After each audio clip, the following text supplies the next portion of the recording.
What is going on? What is going on? It is Tech Thursday, Cleveland Terry Show. Sorry, I'm a little late today. I just came off a 40-hour fast. So my body's a little. It's actually feels really good, but I really enjoyed. Well, you guys know it's been a little bit of a. Some know, some don't. My dog died on Tuesday. Tuesday, yes. And it was completely unexpected. I don't know, he was acting a little strange over the last day or so. We before that he was fine, he's running around doing the same old thing. Didn't think anything of it. Then what happened? Then on, Sunday night, he was acting kind of weird. Was it Sunday? I think it was Sunday. Sorry if my days are a little off. He was acting a little weird. He started throwing up a little bit. He wouldn't eat. That was like the first sign. Like he wouldn't eat. Like that's weird because I have two dogs. One dog, BJ, eats the moment you put food down. Okay, like that's his thing. He eats incredibly fast. I have Boston Terriers. He learned from his older brother, which was Bruin, who was a boxer. It was actually. I've always wanted a boxer. So we happened to be at a pound, just looking at dogs, and this beautiful brown boxer comes out. Has a tail though. Keep that in mind. I don't know if anybody knows about dogs, specifically boxers, but their tails are a nightmare, an absolute nightmare. But anyway, he was medium sized at the time. He was young, and he was just there. So we took him home with us. At that time, BJ, because we had just lost, we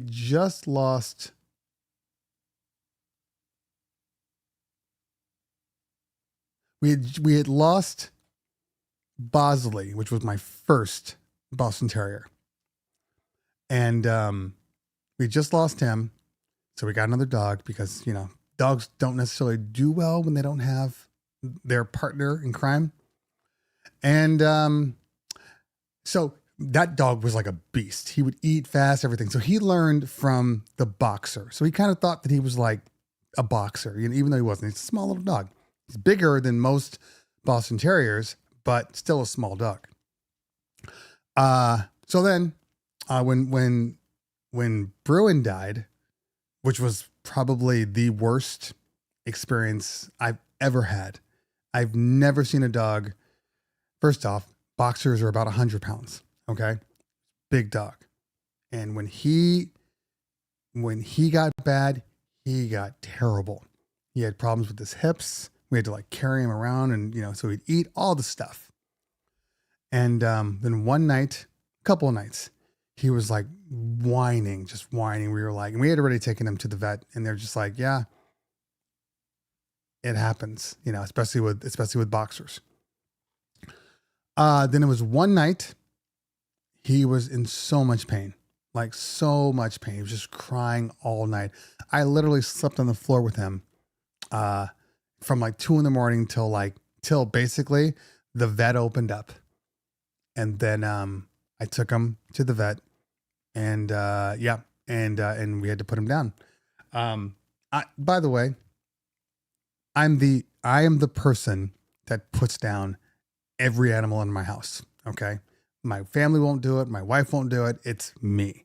So, we've had, let's see, a Siamese Sphinx cat who lived till she was like 23 years old. So she had a really good life.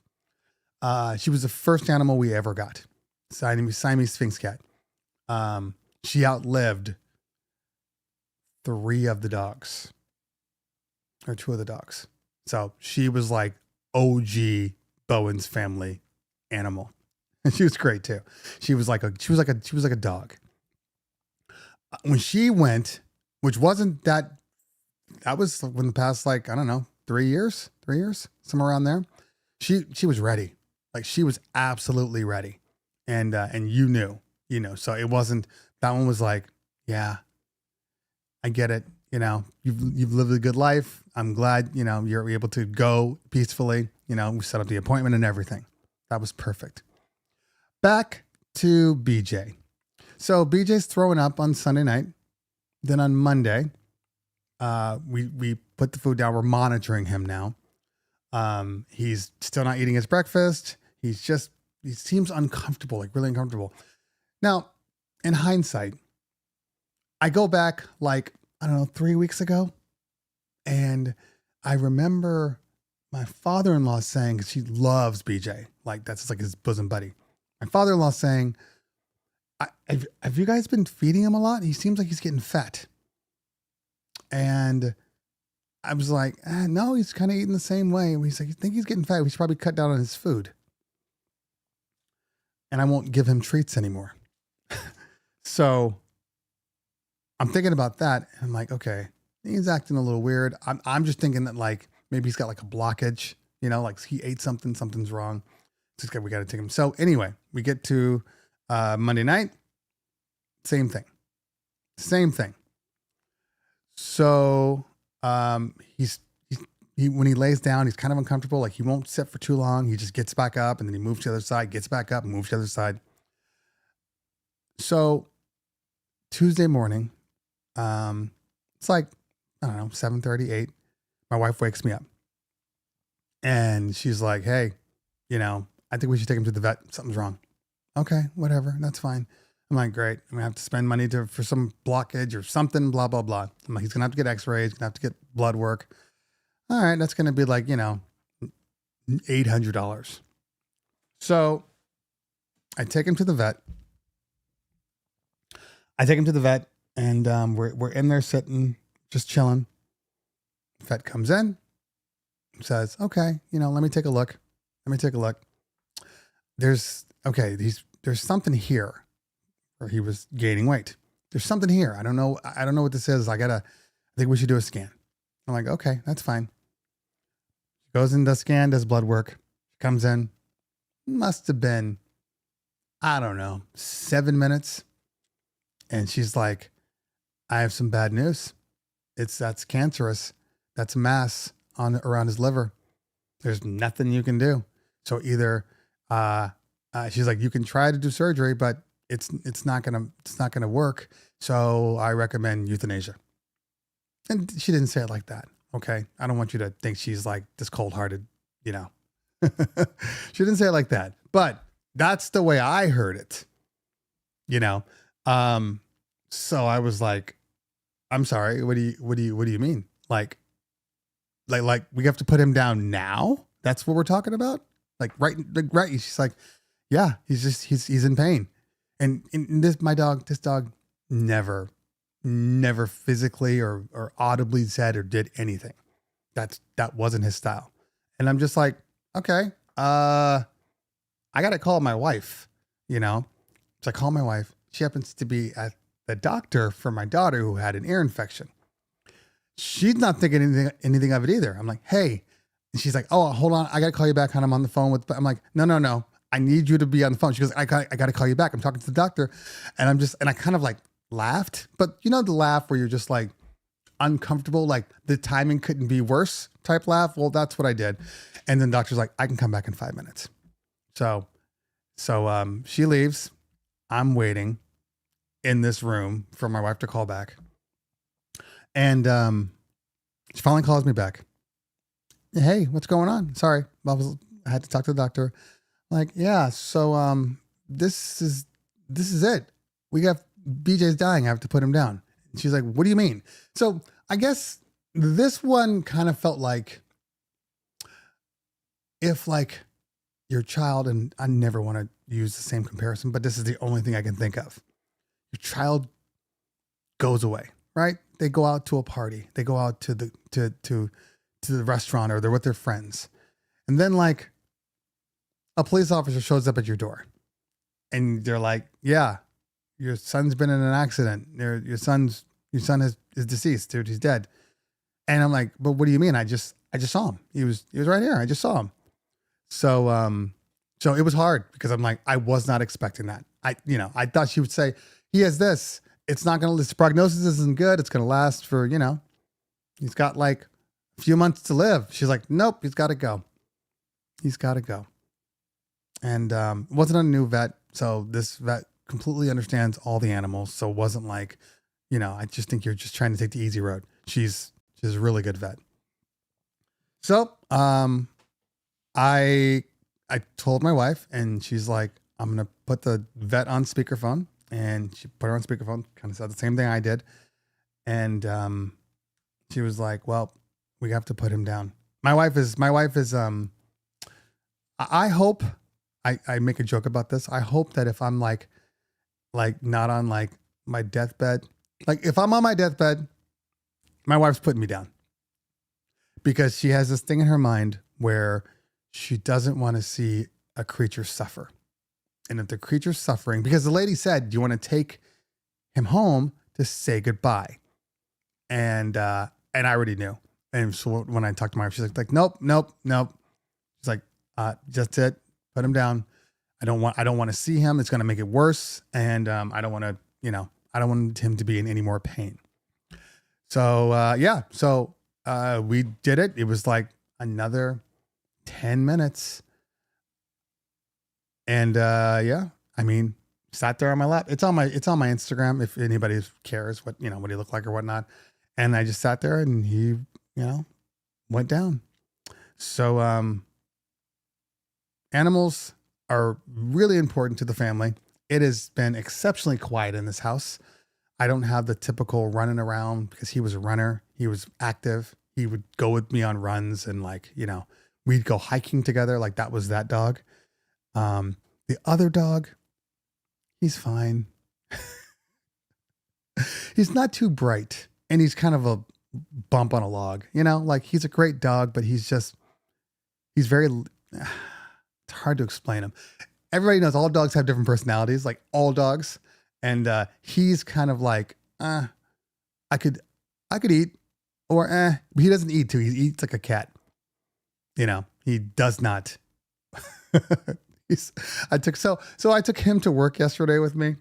I took him on a walk in the morning, took him to work just to try to get him used to, being the center of attention. Because obviously BJ's always been like, BJ was a show dog. Okay. He wasn't personally a show dog, but he comes from a show dog line of the breed. So he was always like, like if you're watching a movie and it was like, there's the brother who's like, top of the class, football king, and his younger brother's like the warts, but then his brother dies, so he's got to live up to his brother anyway. So yeah, so it was tough. It's never easy. This one was more of a shock because I just wasn't expecting it, honestly. But we're gonna get by. My wife's already on the hunt for a new Boston, which we're gonna look at, I think, next Sunday, or Monday, one of the two. So, yeah, I'm the dog killer in my house. Not one person has seen any animal die in my house but me. The first one was terrible. I was an embarrassing wreck. We knew it was time. We took Bosley. I took him to the vet. We knew it was time. We had taken him to the doctor many, many times. He was old, he was like 15, which is pretty old for a Boston.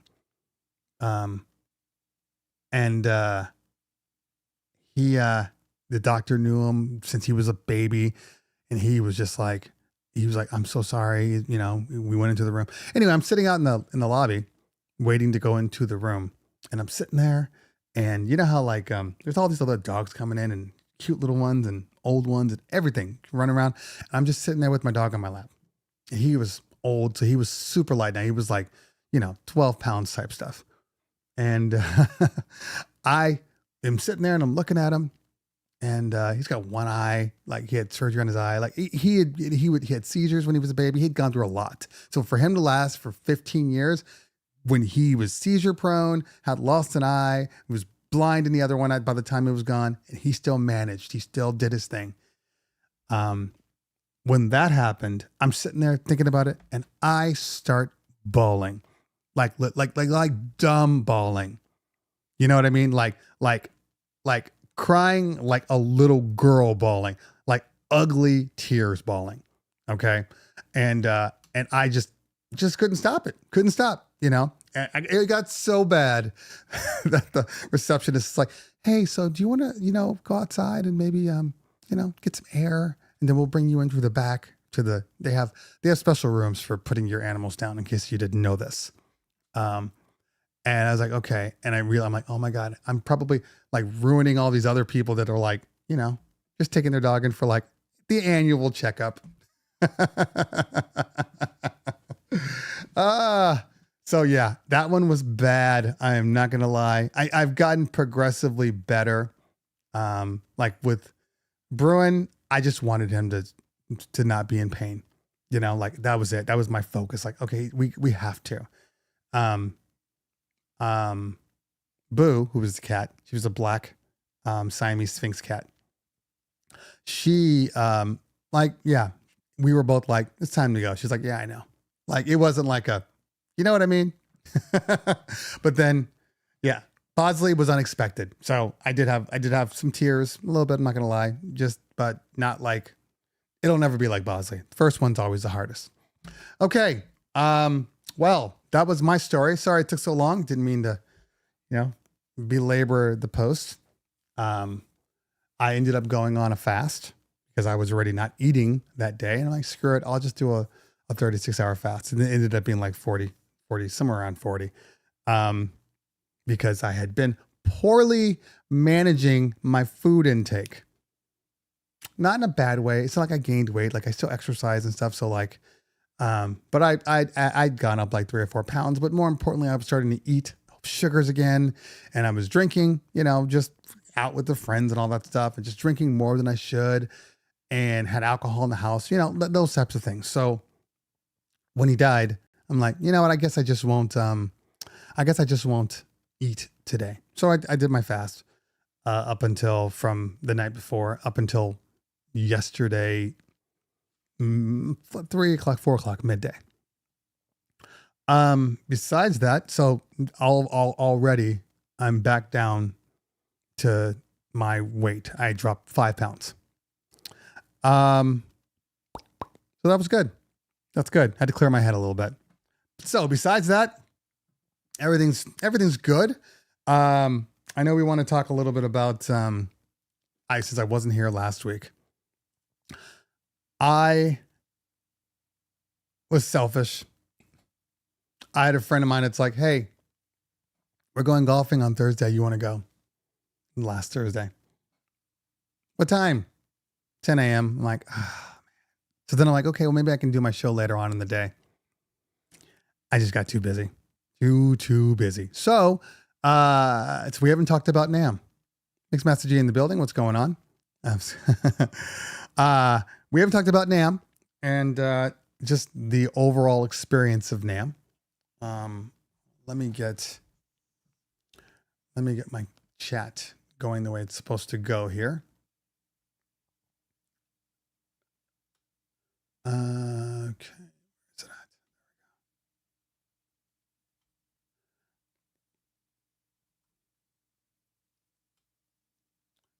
at? Okay.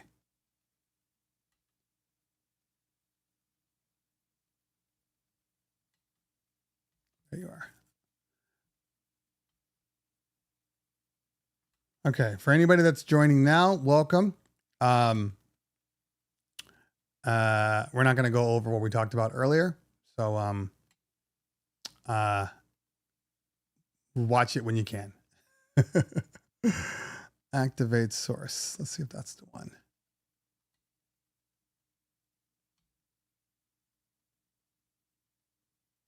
That's not the one. I'm activating the wrong source.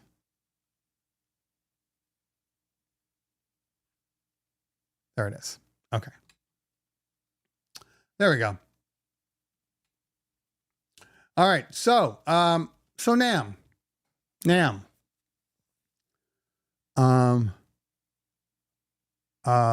Master. I'm sorry, pal. I'm really sorry. Stay strong. Try to remain as positive as possible. That's all you can really do. But I know tons of people that have practiced that. One of the things that a lot of people talk about is fasting, like long fasting, because your body has the capability to repair itself.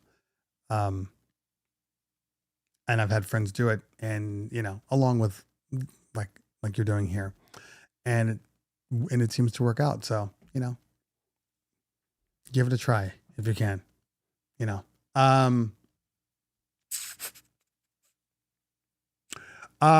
So Nam.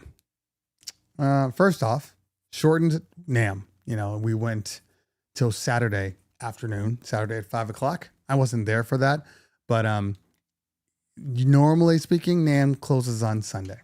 We know this, but it costs too much money to do it on Sunday. We talk too much to do it on Sunday. Talk too much. It costs too much. The unions were, I guess, really pushing that, we're going to have to charge you this more. And they're like, nope, we're not doing it. So they stop on Saturday now, which wasn't necessarily a problem. It feels weird when I stop on Saturday. But it is what it is. Okay. Nam is always fun. Nam is always a good time. Tadius, thank you so much. I appreciate that. Nam's always a good time.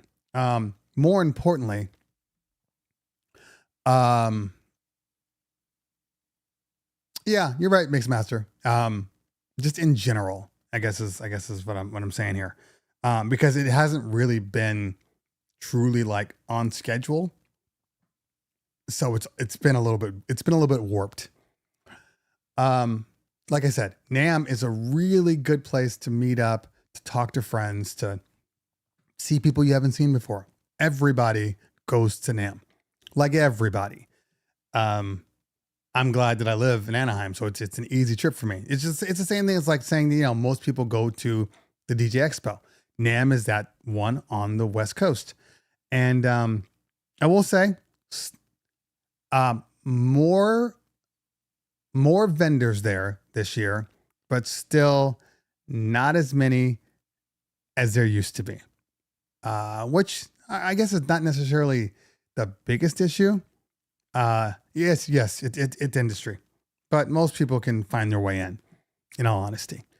They keep changing the rules a little bit, and it's kind of making that anybody can go if you know somebody thing a little harder. I think what they should do, in all honesty, they should just charge everybody. Charge everybody. No more free passes. No more. Just charge everybody. I guarantee you, they do a better job financially. But don't charge me. Charge everybody, but not me. So there were still a lot of spaces, like in the back, in the corners. They have what I call creative spacing. Okay. So like there'd be a booth here, a booth here, a booth here. And then here, right here would be a whole bunch of tables where you could sit and take a break or have meetings, right in here. So before, you'd see those maybe they'd be in the back, or they'd be in the place that like, there wouldn't be a lot of those little stopping spaces, because that was always the hardest thing. Like, where the hell am I going to sit to rest? NAMM is a lot of standing and walking. So imagine, 3 days of just standing and walking. But there were so many places that you could just take a seat. All the main people were there. Alpha Theta was there. Um, Alpha Theta was there. Rain in Music was there, which we'll talk about all these things in a minute. Alpha Theta, Rain. Yeah, it's funny. I probably should have started off with Nam because I know people are going to come to my show and be like, "You're talking about your dead dog? Oh, I'm out." You know, hopefully people do watch the show more than just that, and there's more to it, and there's more to what they come to this show for. But yeah. Anyway, but I had to do it. I had to do it early. I didn't want to do it later on. So, In Music was there. Yeah, Mixmaster G was there. Reloop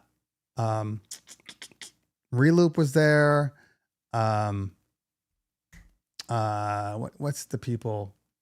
Hercules was there. Speaker, lots of speaker companies.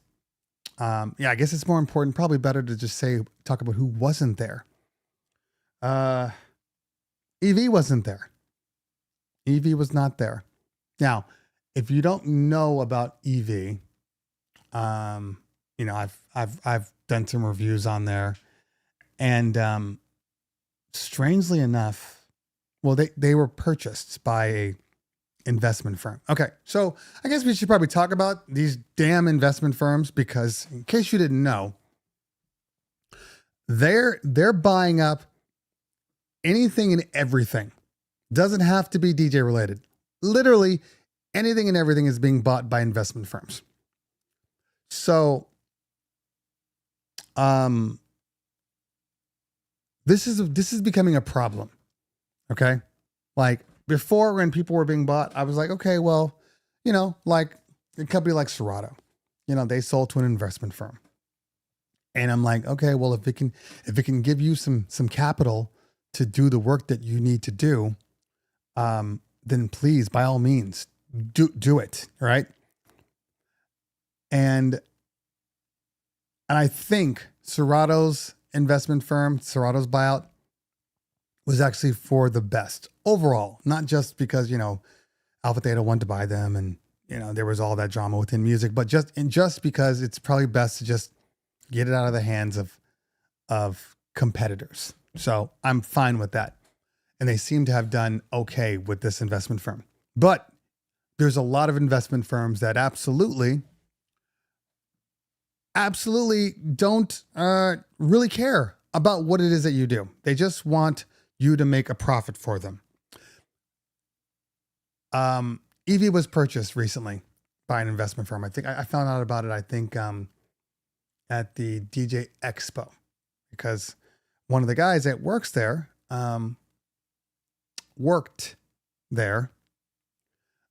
We became, kind of good friends. He's a good guy. And I spoke to him 2 weeks before NAMM.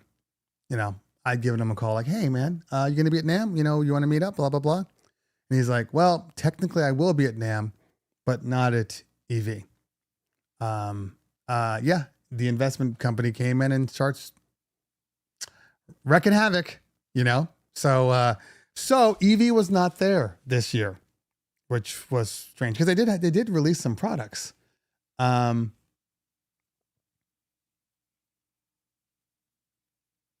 Sorry, my daughter has ear infection, so she's at home, and her loud ass phone's going off, playing Nokia, and it's on full blast. My door's closed. I can hear it word for word. So I'm curious to know how long this goes. Both my kids, not my oldest daughter, but my 19-year-old and my 13-year-old, both apparently have some audio deficiency. That's a joke. They're really fine, but they will sleep through everything. Song's still going. It's blasting. Is it Keisha? Blasting. She hasn't shut it down yet because she's still sleeping.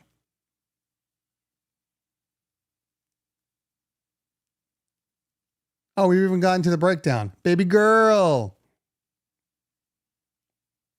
This song's been going for a while. Anyway.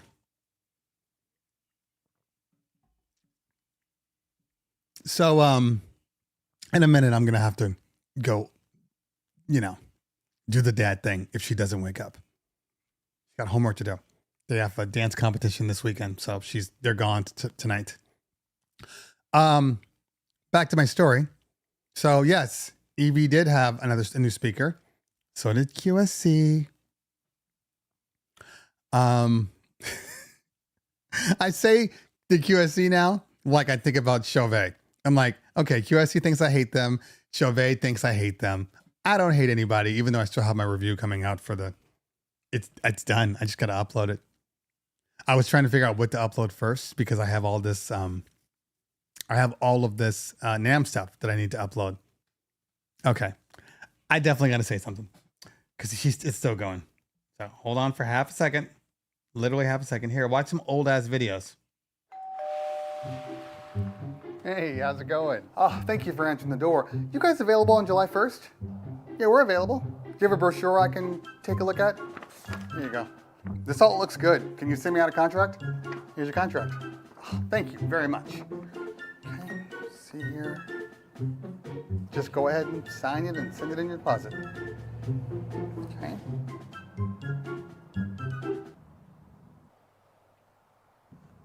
Are you gonna sign it?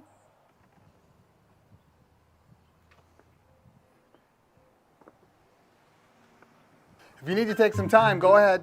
Just send it in when you're ready. All right, thank you. Hey, sorry I took a little while, but I'm finally ready to sign the contract. So if you can just send me. Yeah, we are no longer available for that date. You're not available? Sorry.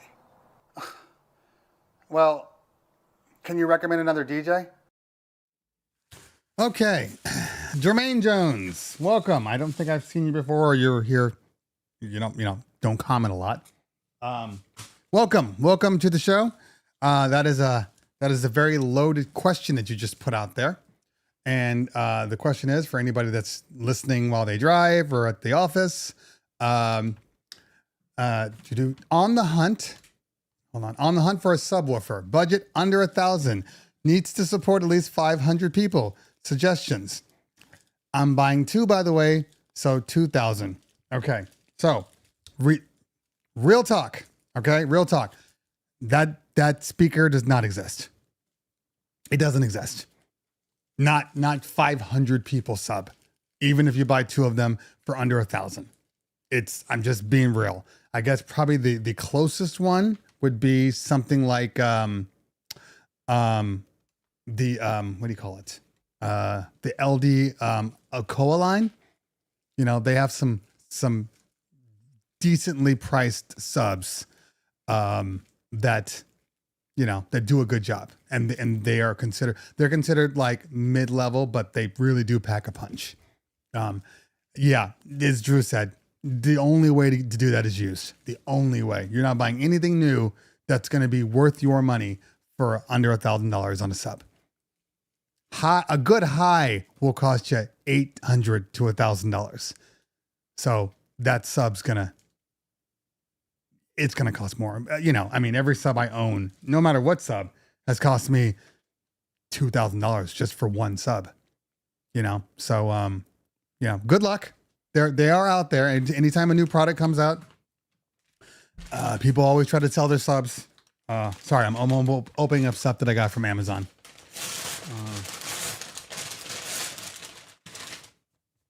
I don't know what this is. I think it's my Apple Pencil. Why do I have 2 Apple Pencils? Why do I have 2 Apple Pencils? Did I buy 2 Apple Pencils? Let me see. I didn't even look. I don't need 2 Apple Pencils, obviously. Well, let me check my orders.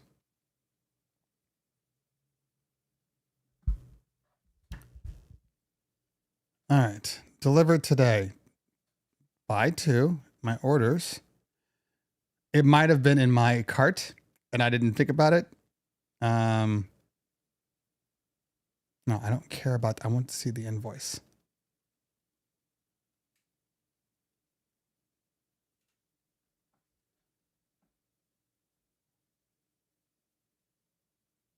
Okay.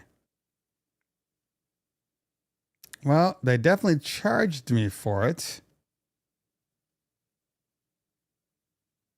Okay. All right. I gotta send one back. I don't know why there's two. Anyway, I lost my Apple Pencil. Oh, interesting. They're both different. Different, but the same. Yeah. So I lost my Apple Pencil. The Apple Pencil is a strange thing because they really do work so well, but the new ones obviously have the Find My, which is very important because the other ones I just never found a way to use them.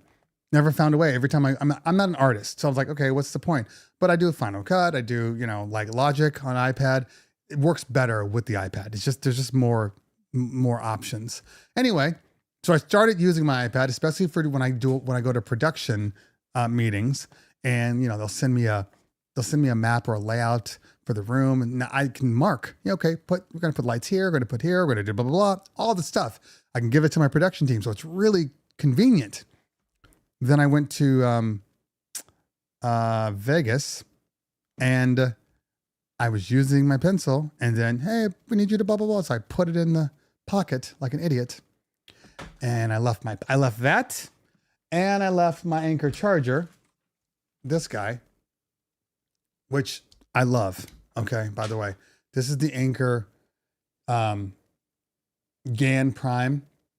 Comes with 2 USB-Cs, 1 USB-A, standard plug. See the size? This is 65 watts.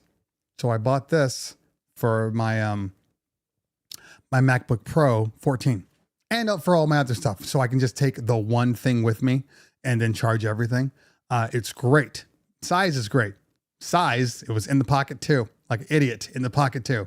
So I had to buy another one of these also. But this guy is like my favorite plug. My favorite plug. And it does everything. So then I went on a little shopping spree. I'm like, let me figure out, I want more stuff. I'm miniaturizing everything. So I want more miniature stuff, right? So I got one of these. This, and I have one USB-C also, but this is a MagSafe. And you want length, you pull it out. I mean, it's pretty long. I don't even have, it's at least 6 feet because my arms are 6 feet, but yeah. And it stays in this small little thing. And then I have another one, which is about the same size. So just, add one more and I can charge my iPad, my MacBook, everything in this small little form factor.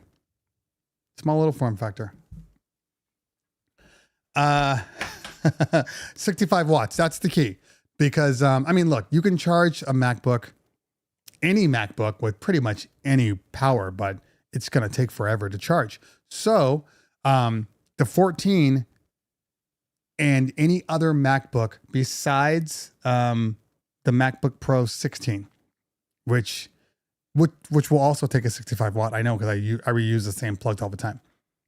Obviously, I have the 100 watt brick, which charges everything super fast, especially if there's a little trick they don't tell you. In order to get the full 100 watt charging, you can't use USB-C. Like USB-C has a limitation. So you need to use the MagSafe in order to get that. So I have that with my MacBook Pro 16, which is like my main video editor and my LED wall computer, all the things. And so I use it for that. But for the 14, you don't need that. So 65 watts. Fantastic.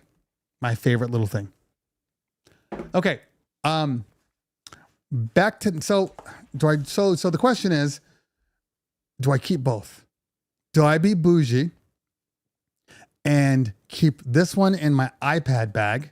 Because I have an iPad bag dedicated for when I'm on the go. When I do my meetings, I just take my iPad. I have the Magic Keyboard. I'm Apple I'm Apple ecosystem. I'm sorry. I spend a shit ton of money with Apple. It is what it is. But I really do love my iPad Pro. Really do love it. The only thing I'm pissed off about right now, I didn't buy a big enough storage. I have the 256 because I wasn't doing any type of production on it. But now that I am, I really wish I would have gotten either the 512 or the 1 terabyte. So the next one,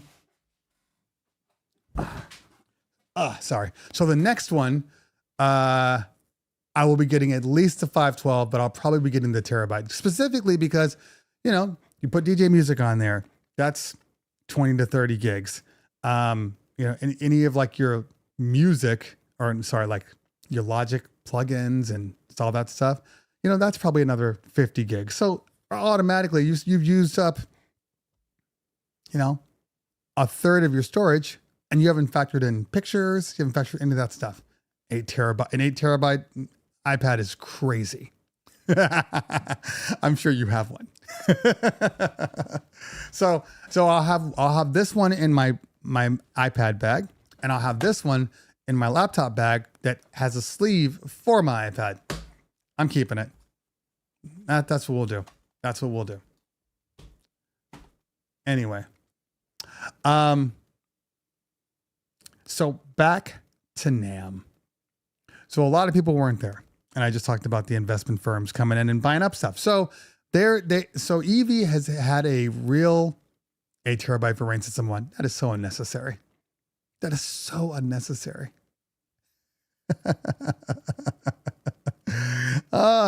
If anybody has a full 8 terabytes of, I mean, fine, we'll say because of with the stems and the System 1, you really should have double the storage. So like if your flash drive is, you know, 64 gigs, right? Let's say. I know people are like, I can't get my music on there. You can. And people need to do the research on how much they've actually been playing their music. So 2 things are happening here. Okay. 1, you have a crap ton of music that you're not even playing. So your crowd is probably, not getting the best of you because you have too much music, you know, or 2, it's all just crap, right? Because the reality is you're not playing all that music. No matter how much you tell me you are, I can promise you, you are not. Majority of people out here are probably playing on a standard party 20 to 30 gigs worth of music. And I'm being super generous. You're probably playing more like, I mean, look, obviously music jumps around, you know, so I can't do that. But the reality is you're probably playing, I mean, even me, and I speed through mixes. I'm still not playing, you know, more than, I'm not even close to 1,000 songs. So do the math.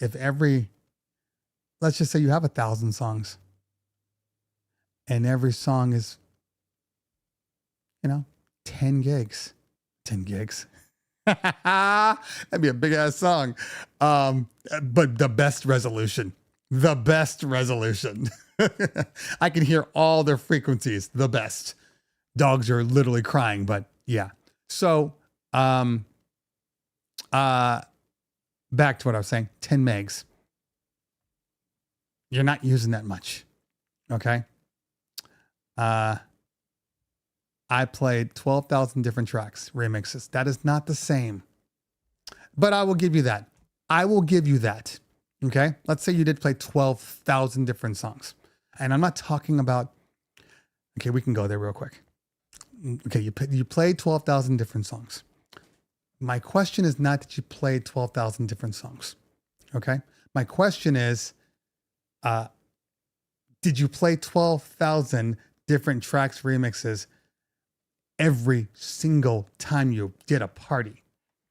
Or did you just happen to play 12,000 songs throughout the year? You know, you had some requests. You had some things that you don't normally play. Because there is a difference, you know? I mean, yeah, if I go back and go, oh, what about that one song that grandma wanted? What about that one, honor dance that you played for the wedding, but you'll never play that ever again? that kind of stuff. That's my question. So musically, you don't need that much space musically. Okay. Just in general, not you the 12,000. I'm not talking about you. I'm just talking about, people. Okay. So if you have videos, if you're doing video mixing, that's a different story altogether. And we're not talking about that. We are not talking about that.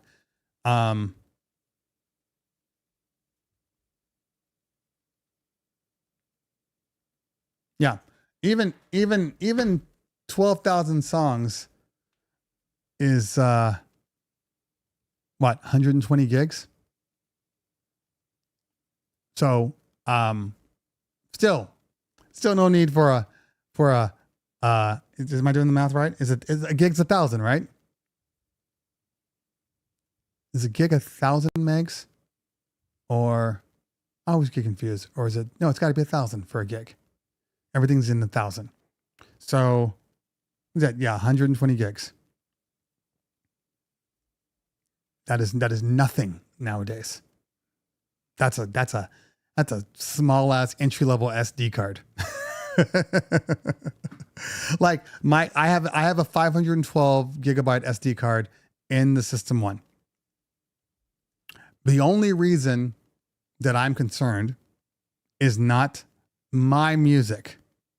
1,000 gigs equals 1 terabyte. Is that what it is? Yeah. So yeah, it's all 1,000. Yeah. So we're good. Yeah. Well, so 1,000 gigs equals 1 terabyte.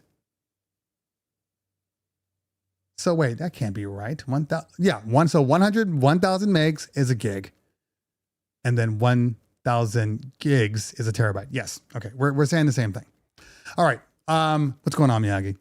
Anyway, so the 512 gigs would be more than enough for my music.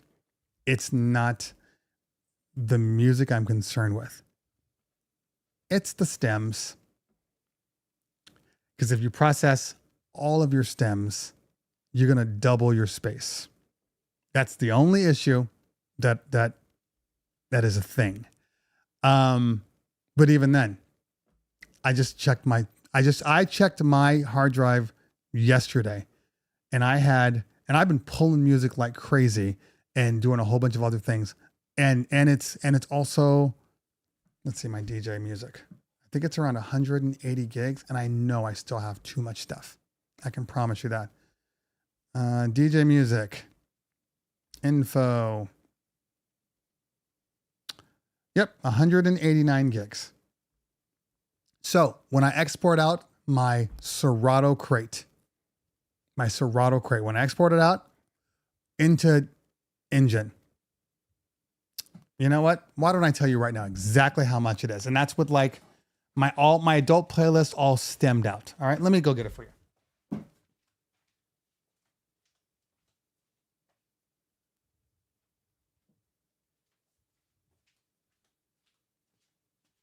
Oh, my bad. 256. Okay, so we're gonna see just how much space I'm taking with my entire Serato crate. Obviously, it won't factor in if there's music in your Serato crate that you don't play. But this is what I'm saying. This is the stuff that we do play. Okay. So, all right, let me go to my card. Here we go. Engine DJ. It says on this card,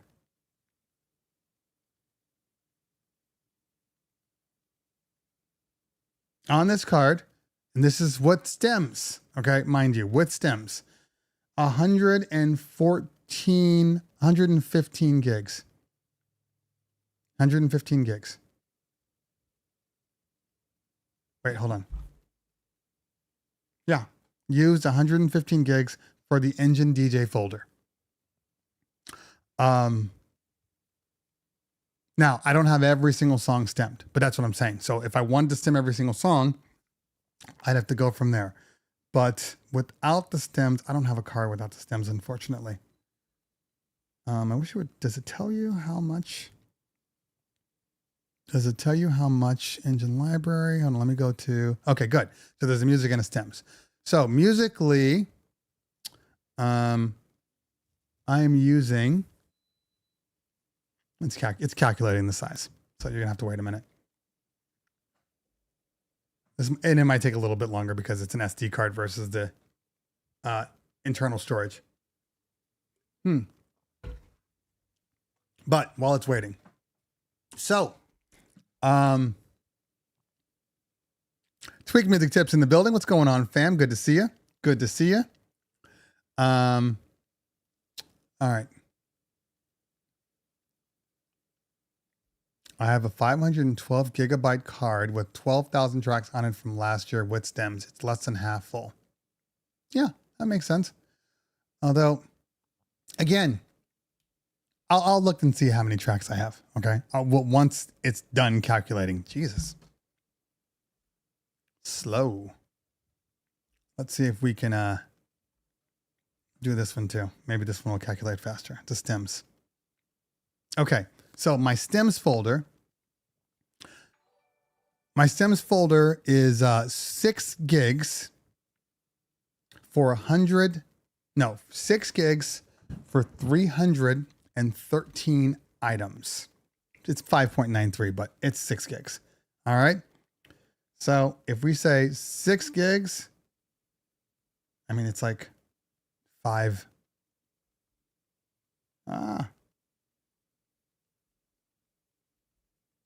Yeah. So that means that every item, God, those are big ass files.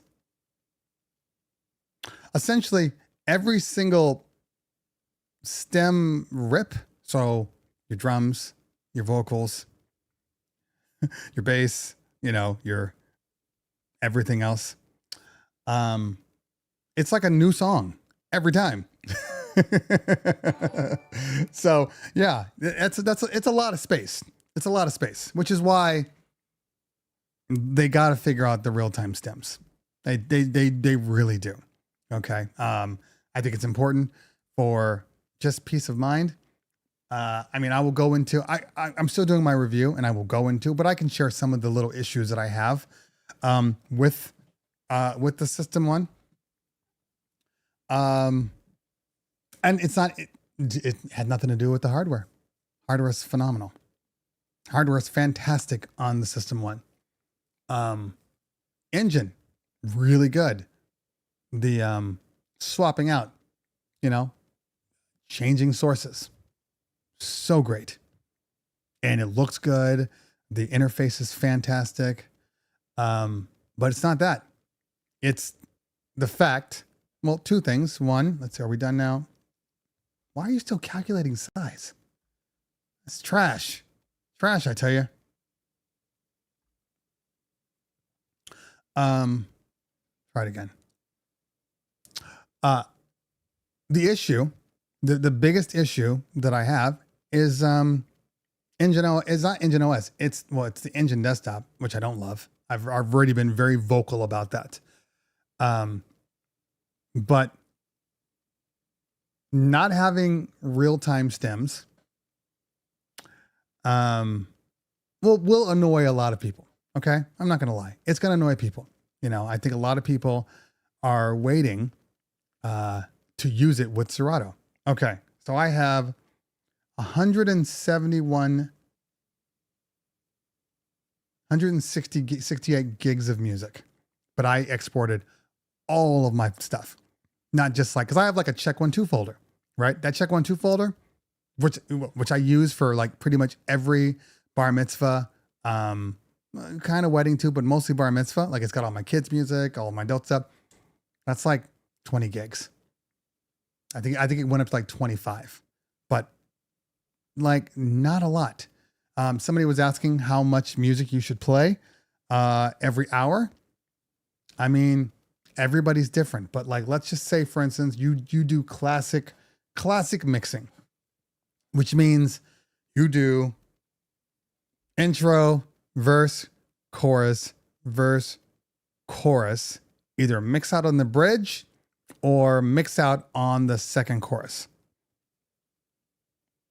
We don't play whole songs here. I don't want to see that in the chat. Wayne, DJ Island Boy, thank you for the donation. I appreciate you, fam. Thank you so much. Trust me, I just spent over $1,000 to put my dog down. So that will help. That was an unexpected cost. So yeah, so we'll say 2.5 minutes. Okay. 2.5 minutes. If you were to play, and we'll make it easier for math. Okay. We'll make it easier for math. We'll say 3 minutes, even though that's a long time to be in a song. But let's just say that if you were to play 4 hours nonstop, which is, unless you're at a nightclub, unrealistic, like if you're doing a private event. But if you're doing it 4 hours nonstop, if you were to play every song for 3 minutes, that's 20 songs every hour. Okay. So total number of songs, I guess if you're EDM, maybe you're doing it that way. So total number of songs, what did I say? 20 songs. So you're doing 80 songs maximum. Okay.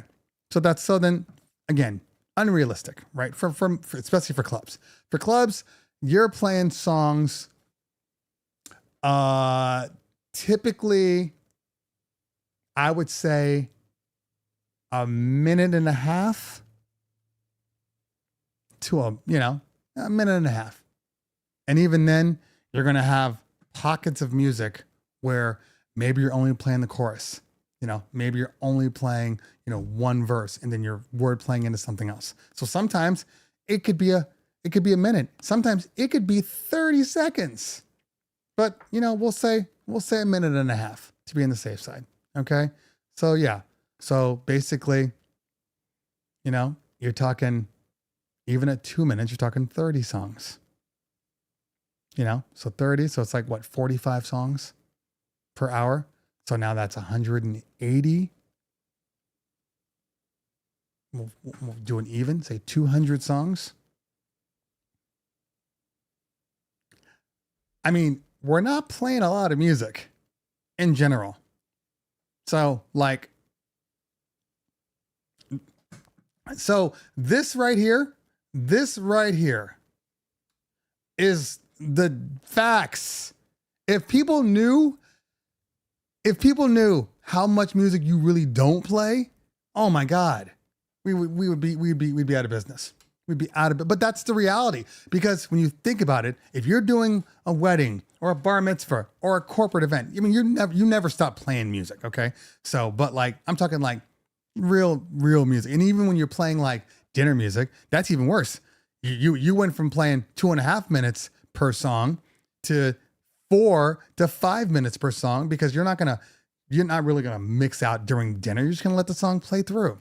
And even if you do mix out, you're mixing out at the end. That's just reality of it. Okay, so that's even going to be slower. But yeah, B-Boy Mac, exactly. Yeah. So no, but I guess what I'm saying is, no matter what, I will check my history, but no matter what, you're not playing that many songs. Okay. So we will do that. Let me get my,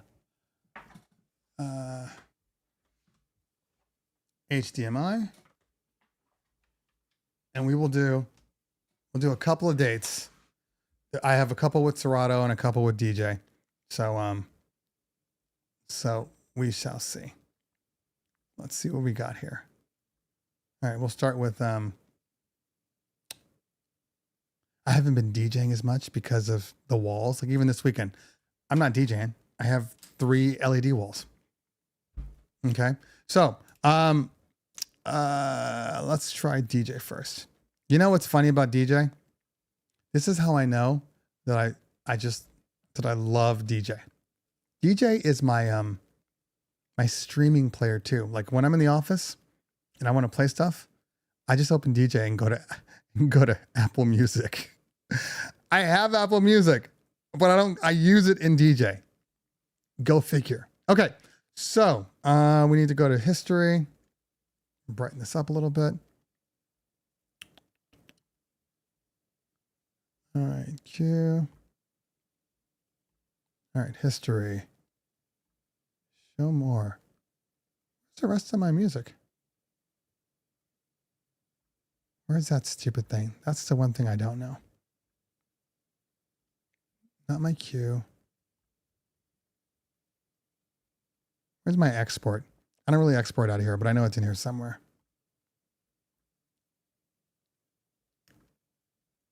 Hold on. These are my long glasses. All right, here we go. I had to triple click on it. That's weird. Okay.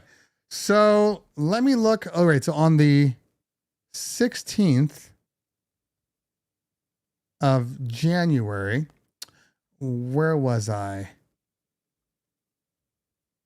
I was at a dance convention, so I wasn't DJing there. Let me go to last time I DJ'd.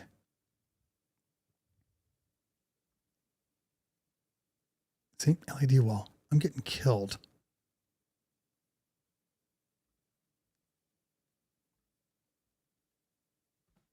Izzy Rio.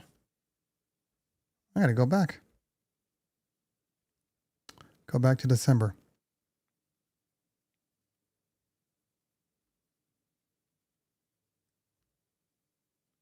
Okay, this is a corporate event. So that was on December 14th. Okay, so let's take a look. See if we can get down to December 14th. I don't like this show more bullshit.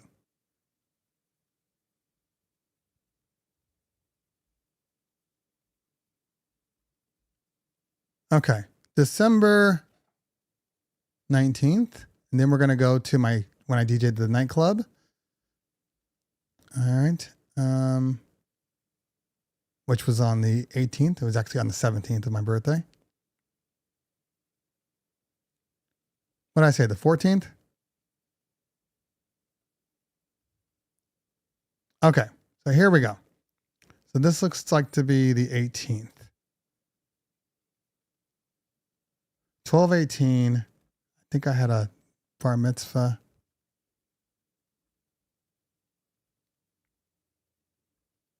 Okay, so this was a corporate event. Botonics. That's a hard one to do. I don't want to do that one because I'd done a lot of practicing through the day, so that's going to be off. Okay, that's the one thing I will say. It's not as easy to go through your history as it is in Serato, with DJ. It's kind of annoying because with Serato, everything's closed and then you expand it. This one, everything's open and there's no way to close it. So that's kind of annoying. All right. You know, everybody's got their thing. All right. So 13 platinum. Okay, I'm 1 day away. Here, let me make you feel better. You can see me scrolling like an idiot.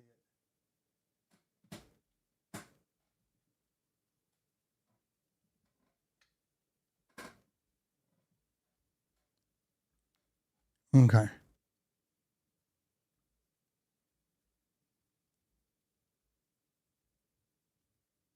All right, this feels like it's right here. See, show more. It's so stupid.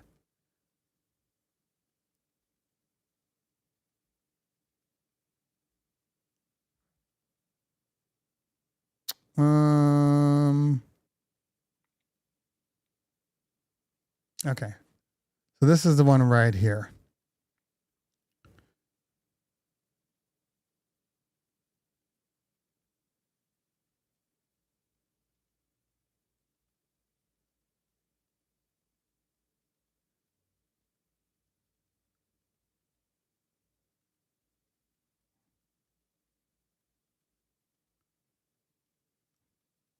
I don't know if this is the right one. No, this is the one I played. It was a Latin dance party. That was the Sunday after. All right, so it was this one. Is there a way for it to tell me the number? That would be fantastic. Yeah, this is the one. And this has got to be the first song right here. I always start out with Booker T and the MGs. So yeah, I have to count. That's kind of annoying. Where's my stupid?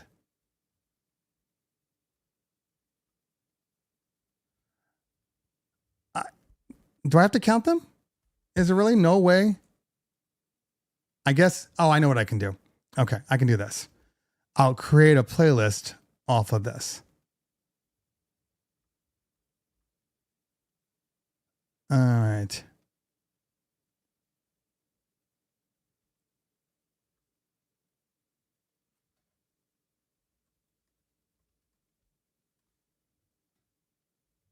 You know what'd be really nice?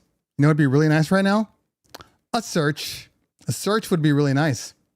I'm not saying that I want to search, but I'm saying a search. Click the other history button. What other history button? Which one? This one? This is another thing I do want to bring up. Why do they have two history buttons? That's the dumbest thing.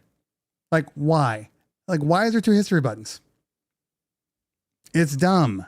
It's dumb that there are two history buttons. Okay, but that is easier. You could have said something earlier. All right, fine.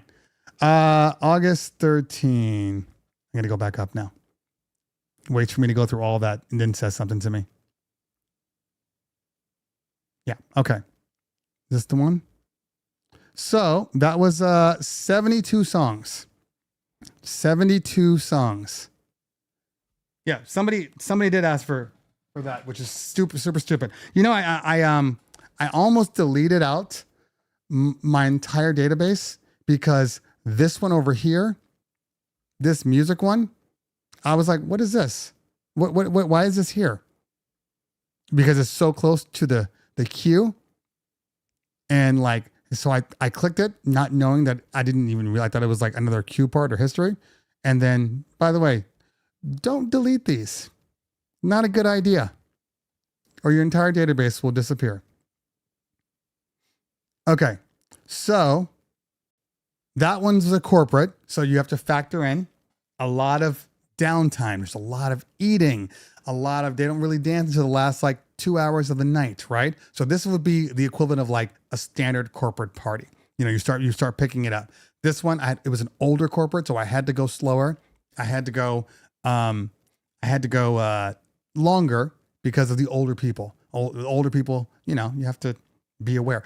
This is why I tell people when they're always like, don't play whole songs. And when I say don't play whole songs, they're like, what do you mean? You have to play. First off, you don't. Secondly, you know your crowd. Okay? Know your crowd. Don't make me the bad guy because you don't know how to parse information. Okay? You knew what I was saying when I said it. But you love playing whole songs. I'll let that go. You do what you want.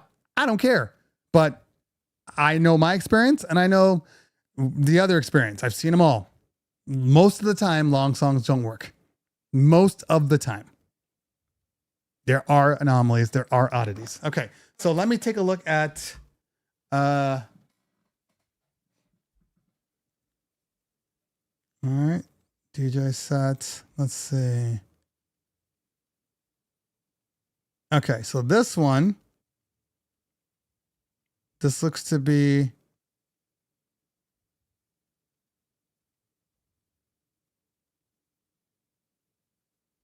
this is definitely a bar bat mitzvah. Yeah, definitely a bar bat mitzvah.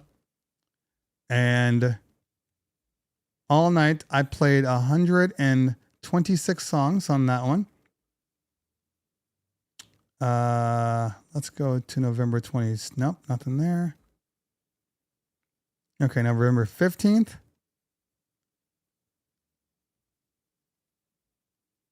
This looks to be all kids music. Oh, this was a corporate event it's mostly kids, but you know, it's like, oh, play for it's like a grad party. So then this could be a nightclub.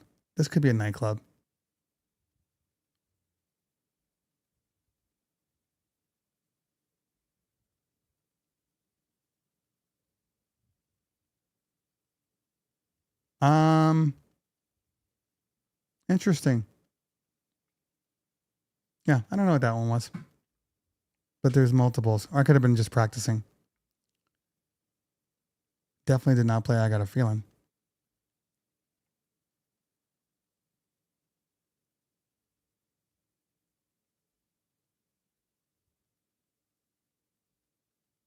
Okay, this looks like a bat mitzvah based upon the music.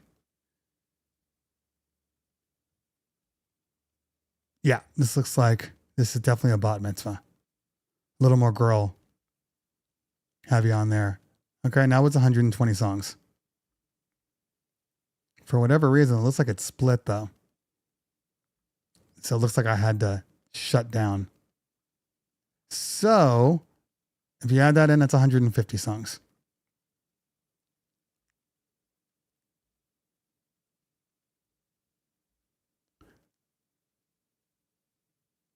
Definitely not. Okay, another. All right, so here's a really good one. This is a bar about mitzvah because I see opening dance set, I see horror, I see the kids music.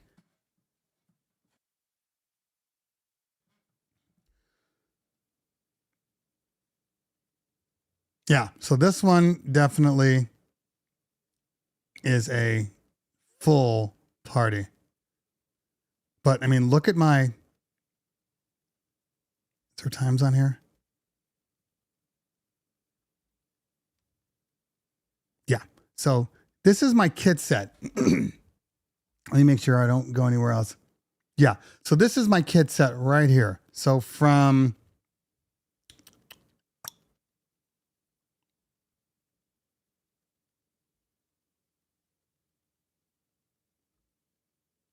don't worry, it's not dirty. I just got to change the name. So from here, 809 to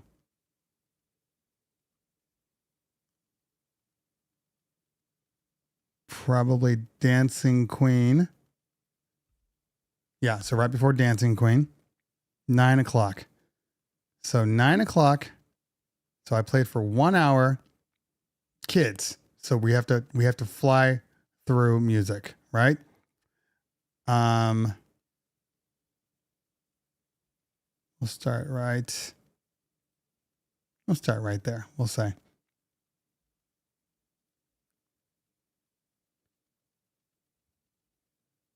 All right. So we got 72 and we got 24.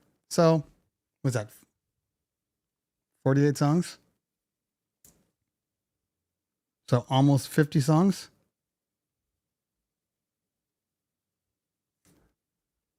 Almost 50 songs. And that was in under an hour. And that's me, moving through music rather quickly. I mean, you can see the timestamps here. How when I start to really get into the kids' music, 8:07. So there's 2 minutes, 2 minutes. Now we're down to 1 minute, a minute and a half, 2 minutes, like 30 seconds, minute 15, 30, probably just a bridge. So you can see how I'm like flying through music. 2, that's the longest one. That's Ken Carson. But then I'm in Sexy Red. I'm in there for literally a minute. So I'm flying through music. These kids have super short attention spans. Super short attention spans. Super short. Yeah, so the corporates are slower. The weddings can be slower. The nightclubs. So let's go to the nightclub real quick. I was on for an hour and then I went back on for a half hour when I was in Vegas. So thank God Serato boots up faster now though. Like thank God.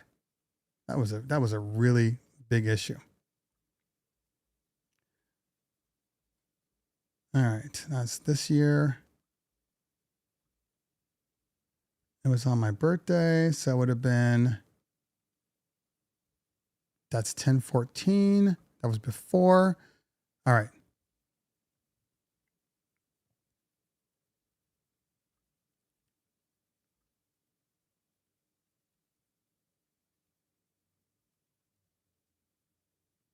Where's my,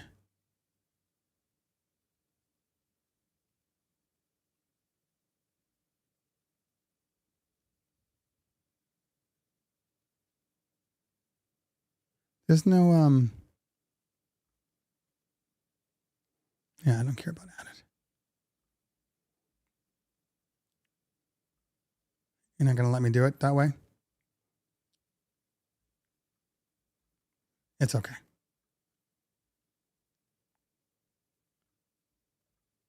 Huh. Okay.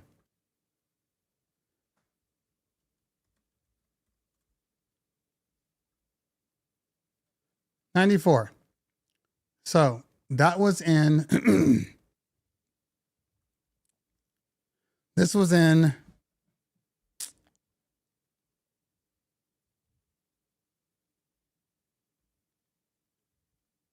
where's my time?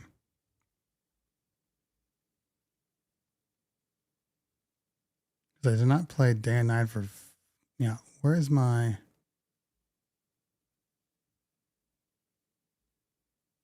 don't want that. I want the other one.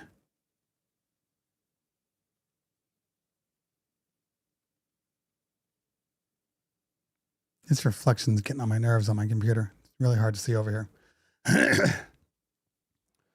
Okay, anyway. All these things. I haven't really been in Serato too much.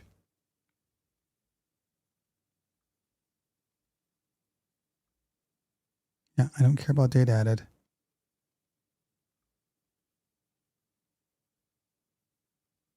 Huh. I could have sworn there was a field for time played. I know if I exported, that field is there. Where am I missing it? Length, location.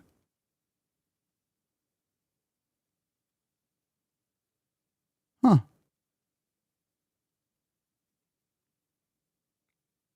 I'm losing my mind. Yeah. No, there used to be a way.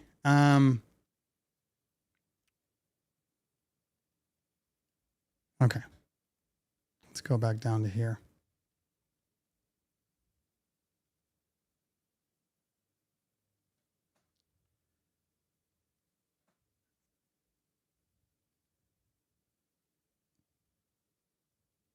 Okay. CT balance history.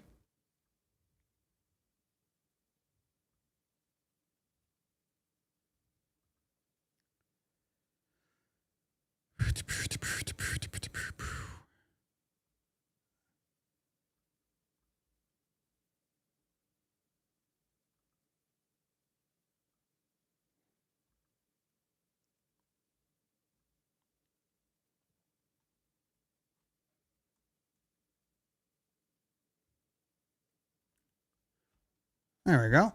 Okay.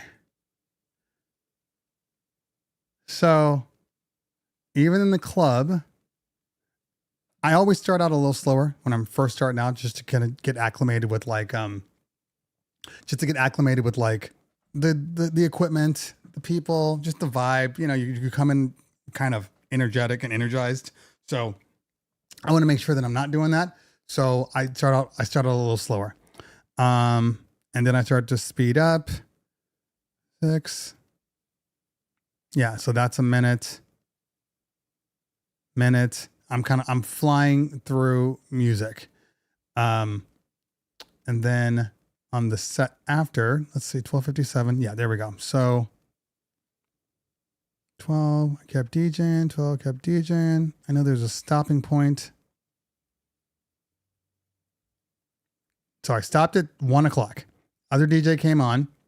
I came back on at 1:30, and then I was going even faster to get out of music to keep the crowd involved. So, you know, and even then, this was 1.5 hours. 1.5 hours at the club. And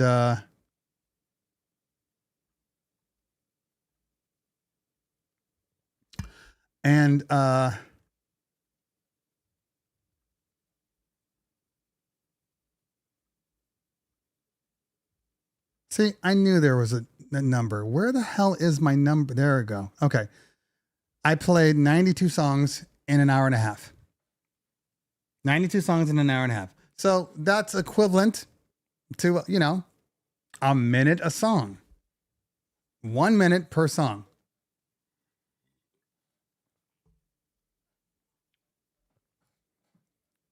No, if you see what I see, there's literally, so my sign right here, and my light right here are bouncing off of one another. So all I see is my logo and the reflection. That's why. So uh nightclub. Nightclubs are faster. Nightclubs are faster.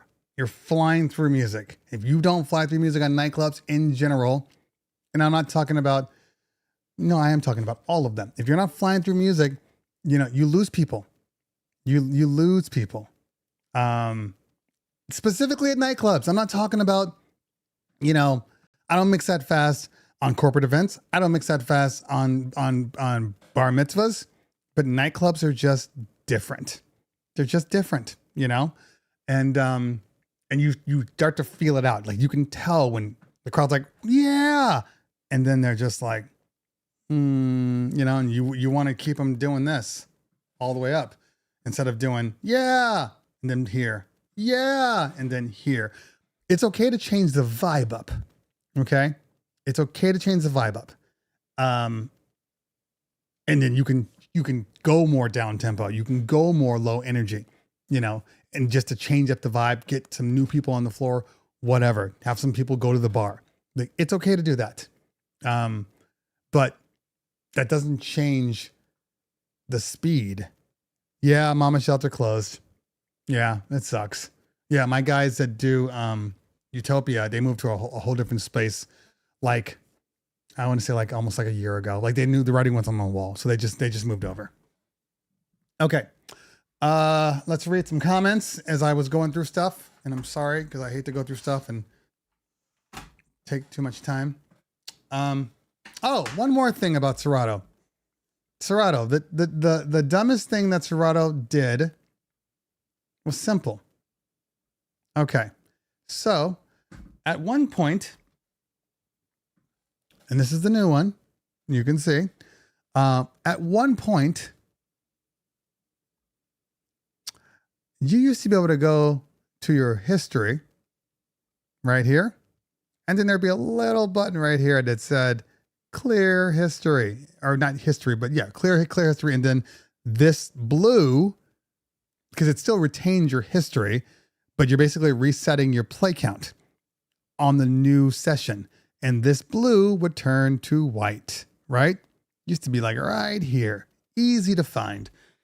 I thought I was going crazy at the club. And more importantly, I felt so stupid because I had used Serato for the first time since in a long time with DJ. I'm like, let me just see how it's working with the CDJs and all this stuff. So I used Serato. Come to find out, they moved it into the settings. Why would you do that? Why would you do that? That is so dumb. Reset played tracks. It's in the settings now. That is so dumb. I literally thought I was like losing my mind.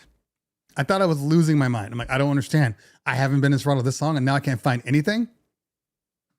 Dumb. So dumb. Okay. All right. Well, that went sideways fast. Okay, so let's see if there's any questions.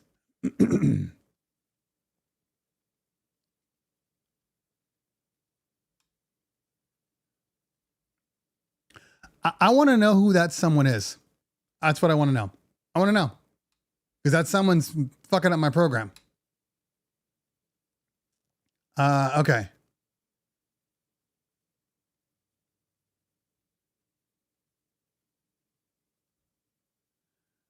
$120, $140 for 3 hours at a bar. Same song, breathe longer. Yep.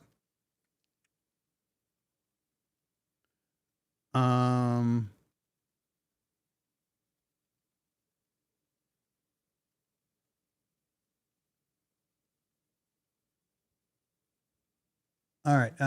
55 songs. An hour is good, depending on the audience. Thought it sucked because I only played around 80.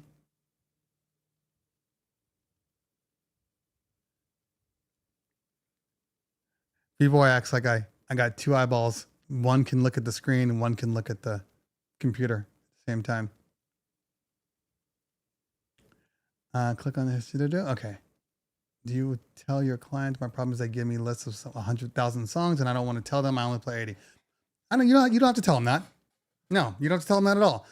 The easiest way that I see, I tell people when they give me a list that's huge, I'm like, look, these are guidelines. These are guidelines for your evening.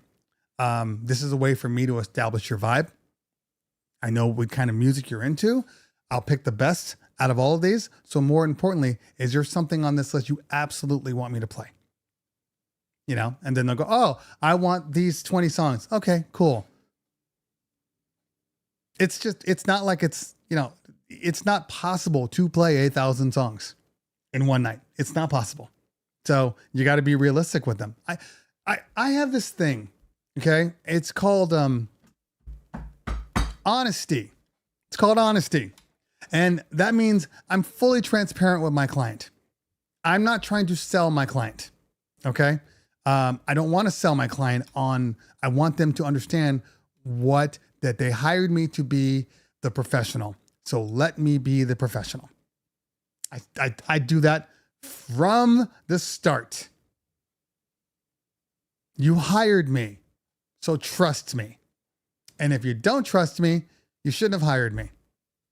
But I'm not going to change and start lying to my clients because I don't want any, I don't want a rocky situation.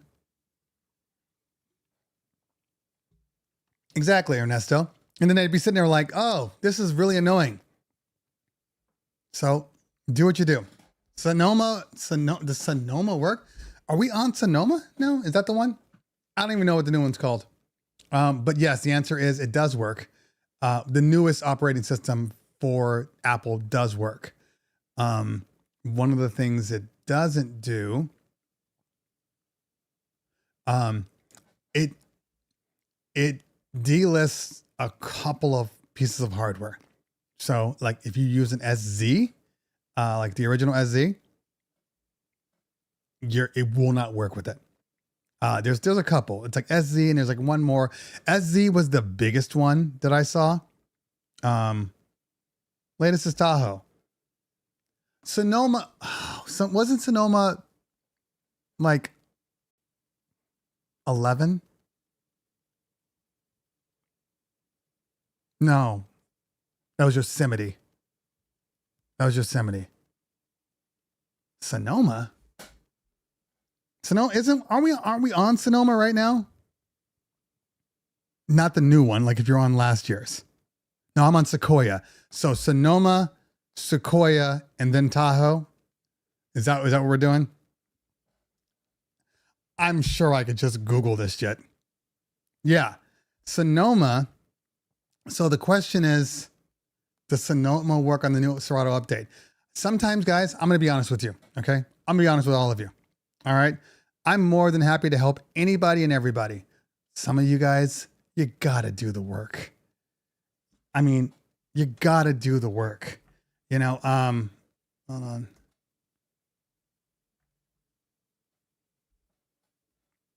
Serato products, Serato DJ Pro. Okay. You scroll to the bottom, you got your Q&A, but more importantly, you can go to just download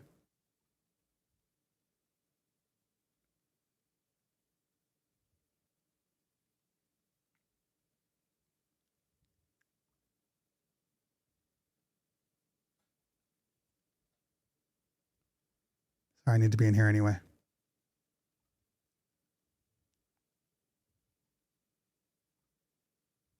Now you can do this from the front page too, but I'm here. So can you go from here?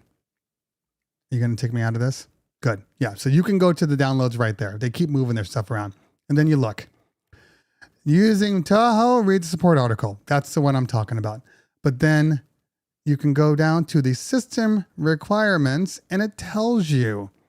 It tells you what you can use, guys. What the hell? What the hell? Where'd my thing go? That was weird. Sorry. So, I mean, look, guys, you can go right here and it literally tells you which operating systems will work for it.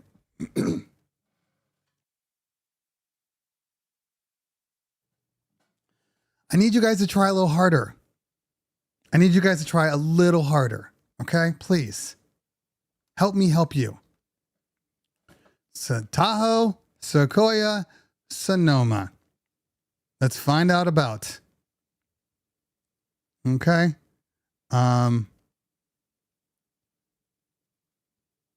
Operating system compatibility.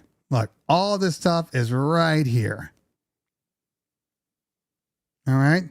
Then if you want to go to, then if you want to see the specifications, where's that little link at? Support article. This will tell you if there are any issues.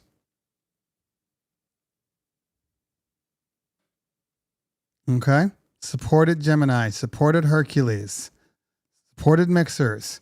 And you drop down and then you go to your unsupported, which should be at the bottom. Sorry, I'm clicking on things that shouldn't happen. All right. Currently unsupported Serato DJ hardware. Allen and Heath hardware gives you the exact one. Pioneer DJ, SZ, SZ2. Korg, all of it's here. And like I said, I'm willing to help. I'm willing to help, but you guys got to do the work. You got to meet me halfway. Meet me halfway. Just like the song.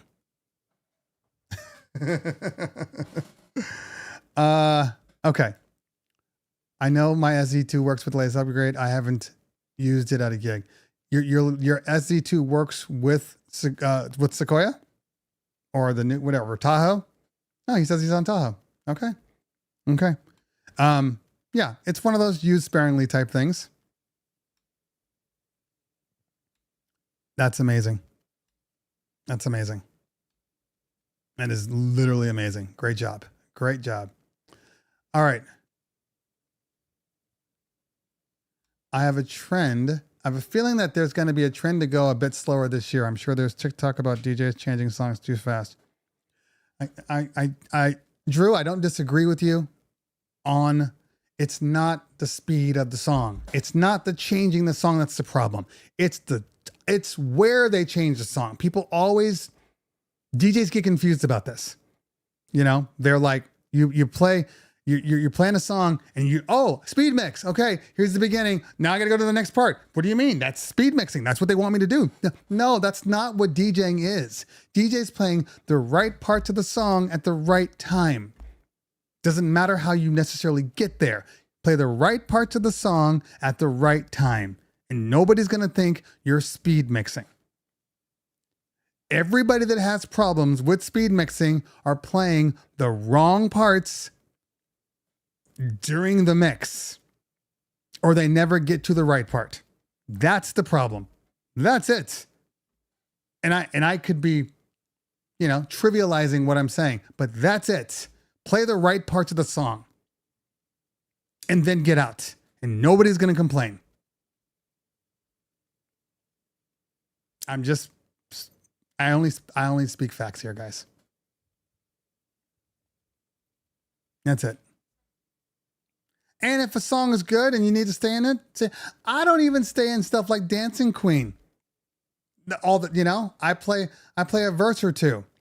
And then guess what? I go into like More Than a Woman. I go into Staying Alive. Not playing that whole song either. I'm going to the meat. You know what I'm saying? Like, you don't have to. Now, am I playing Bohemian Rhapsody to the end? If I were, yeah. Am I playing Don't Stop Believing to the end? Yes, or at least to the last chorus, because there's really only one chorus that's doubled.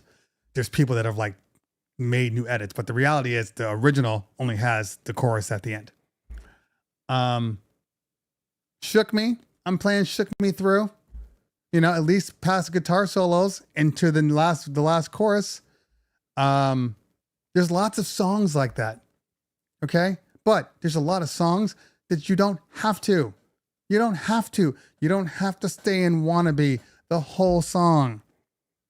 You can go from first chorus to So Here's a Story from A to B. And you play that through too. Fergalicious. I don't have to play the first verse. I can that song because this is it. The beat that I'm rhyming is delicious. Hit it, Fergie. Right to the rap. Nobody cares about the beginning of the song.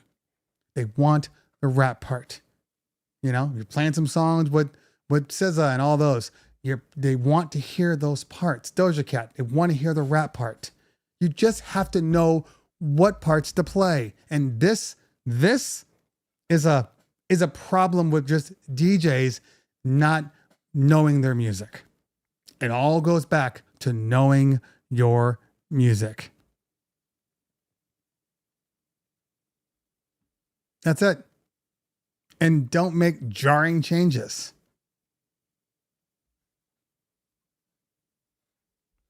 It's not rocket science, but I think, and you know, I think you guys need to, not you guys are here. You're doing fine.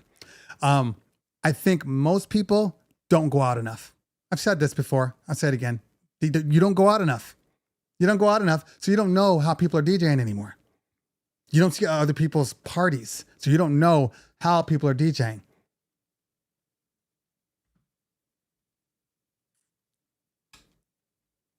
Try my way and tell me, Veta, seriously, try my way. You know, you got the first verse, you got the chorus, because it starts out basically with the chorus. Okay. You got the first verse, you got the second chorus. At the second chorus, jump to A to B and tell me they give you problems. Tell me.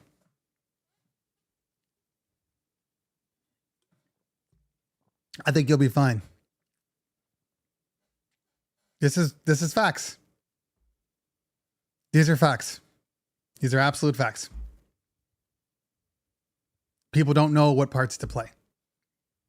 And they don't know because they're not experiencing what people are asking for, or they don't know the song. And CT is like, fight me. You know, I wish you were that like simple, you know, like, oh, I'm just crotchety and angry and, you know, I don't agree. I have experienced it. I have experienced it so many times. You can feel the energy fall out of the room. I'm not talking about every song. I'm not talking about playing for grandma, you know, and that kind of stuff. Like if I'm playing, and I'm not talking about Latin music, you know, like I'm talking about reggaeton, but I'm not talking about like salsa, merengue, bachata. You're playing that stuff all the way through. So there are, you know, exceptions. I'm not talking about that. I'm talking about just like I'm playing for regular middle of the road, you know, young 18 to 40 years old. They don't want to hear all those songs. They don't want to hear all those songs. You can see their faces. I think that's a problem too. You can see their faces.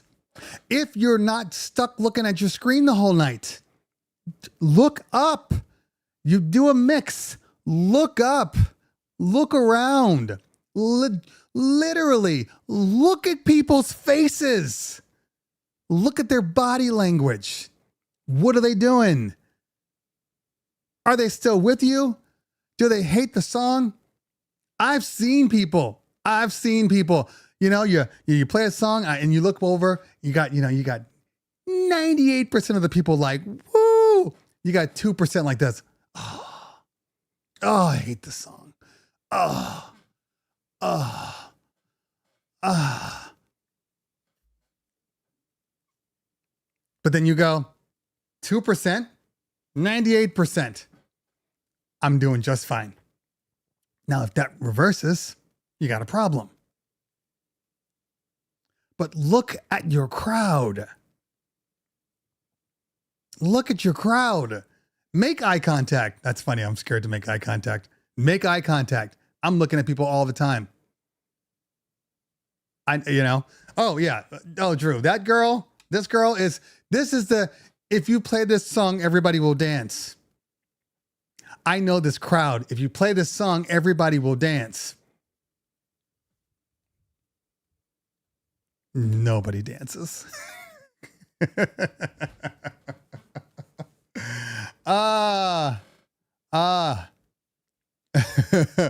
Internet DJs much play what they like and not necessarily what's popping in the club environment. Oh, that's just true too.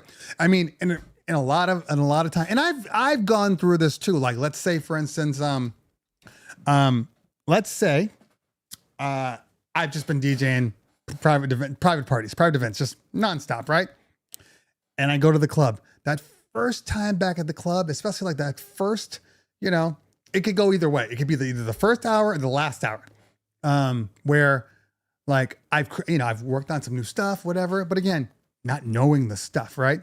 And so the first hour was like slamming, and then I'm starting to burn through stuff. Now I have to go back to the old stuff. Now, okay, where do I go? There's always that feeling of uneasiness, and you haven't. So like I DJ'd. I mean, I'll tell you in real time. I had DJ'd Lucky Strike in December. The same day I did the corporate event. So in December at Lucky Strike. Then I DJ'd. I came back on my birthday and DJ'd. The first day at Lucky Strike, I was solid. I was not happy with my set though. But they were like, "Oh, you did a great job." I'm like, it was kind of shitty. So anyway, so the next time I'm like, I vowed to do it better. So I pulled all my stuff in, reordered my crates, got all that stuff I needed to play, like really got into the dirt, the dirt of like the 2000s, 2010s, like, R&B, hip hop, a little bit of EDM. I already had that though. Just really getting going. Oh shit, why don't I have this one? Oh shit, why didn't I play this one? Oh shit, why did that kind of thing, right? So, and I'll be honest. So I got there, and the other DJ was there, double play, fucking killing it, just killing it, right? In and out of songs, flying screams, over and over again. He's like, what do you want to get on? And I'm like, yeah, I'll get on at like, I don't know, like right around midnight. It's like, cool. I get on. And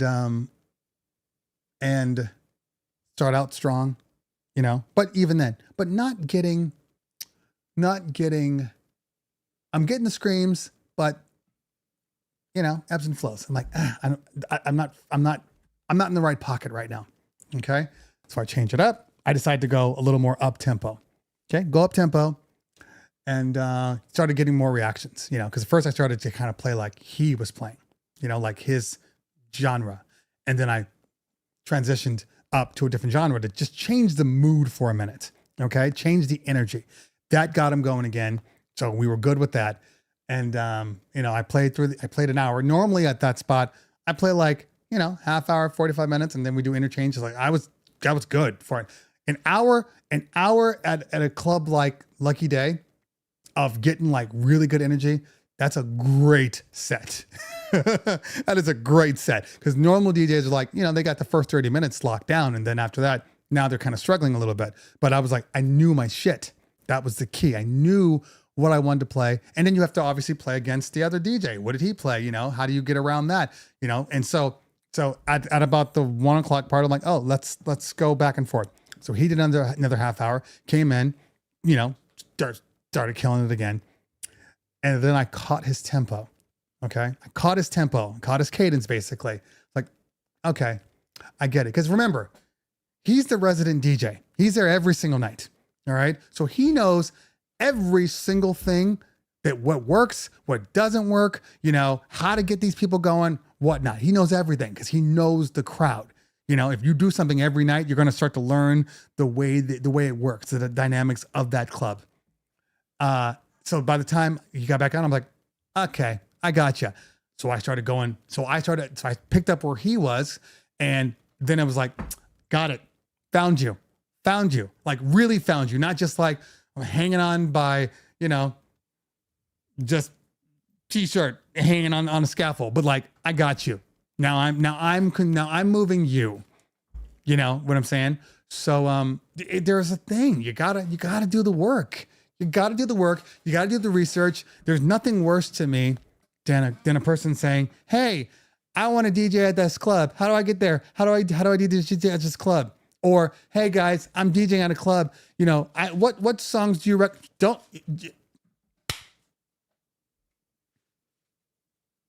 You haven't been to the club yet? You haven't been to the club? You haven't seen the you haven't seen the crowd? You haven't seen the music? You haven't heard what they play?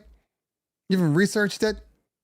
You're asking DJs on the internet what you should do? Those are the people that give us a bad name. Those are the people. Anyway, I did a wedding. Bride wanted all alt rock. No one really danced. I was so embarrassed. I don't know why they requested the music they won't even dance to. Because that's what she likes. I've had parties like that. Look, private parties are private parties. You can give your opinion.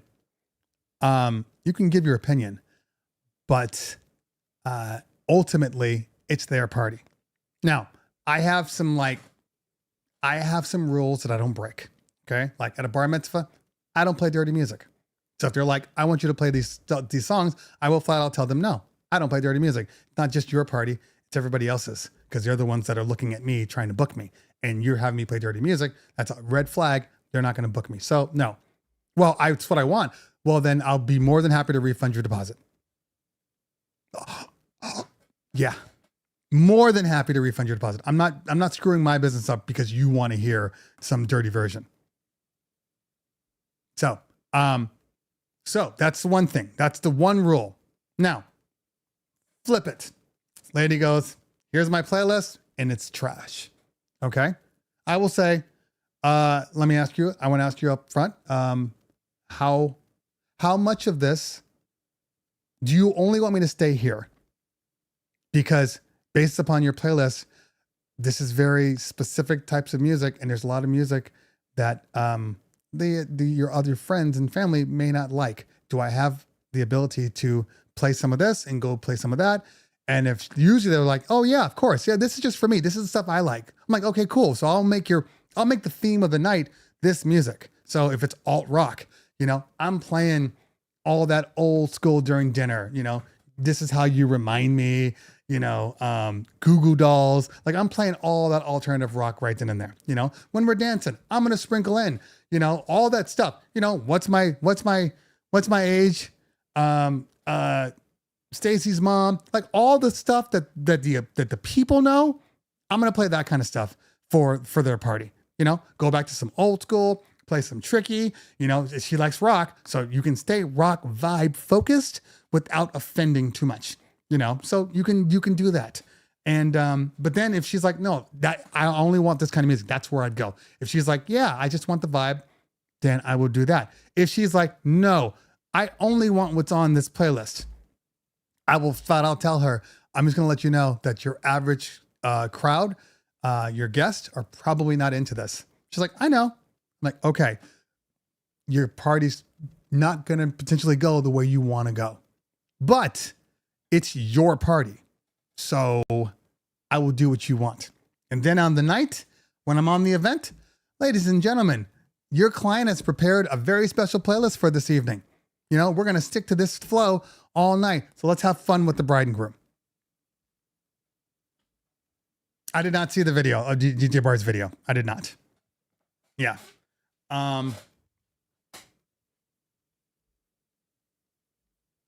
So that's it. That's all you got to do. I've literally had parties where clients were like, everybody's outside, but we're going to come into you for dancing. And then I'm like, that doesn't work. All the stuff's outside, but we're gonna come. It doesn't work, or we have all these vendors, but make sure you get everybody to the dance floor. That doesn't work. But as long as you know that I've told you that you're tying my hands and your party's not going to be as good, then we're all on the same page. Like I've literally had clients that are like, we're bringing in a carousel, we're bringing in a pony, and we're going to do all this. And then you're off in the corner in the back playing music. We have a dance floor for you. And so then, but I need you to get all these kids out. Nah, I can't. What do you mean? You have too much stuff for them to do. If you give somebody something, a lot of stuff to do, they're going to do them all. So as long as you know that I'm just a vendor now, I'm just another, hey, look, there's a DJ over there. Let's go dance for a couple of songs. As long as you know that, I'll do whatever you want. But don't expect me to work miracles because you've screwed up your party. Yeah. So you just got to be honest. You have to be honest. You never tell them their music sucks. You never tell them that. Okay? That's the key. It's because remember, music is subjective. So you just flat out tell them, hey, yeah. Oh, I've said this before. This is my favorite. These are great songs. I love these songs. I mean, I don't really play them on parties because a lot of people don't really, love this music like I do and like you do, like we do, like I just flip it around a little bit. Make it about that. Phil Tan in the building. What's going on? So in general, you just have to be honest. That's it. Just honest.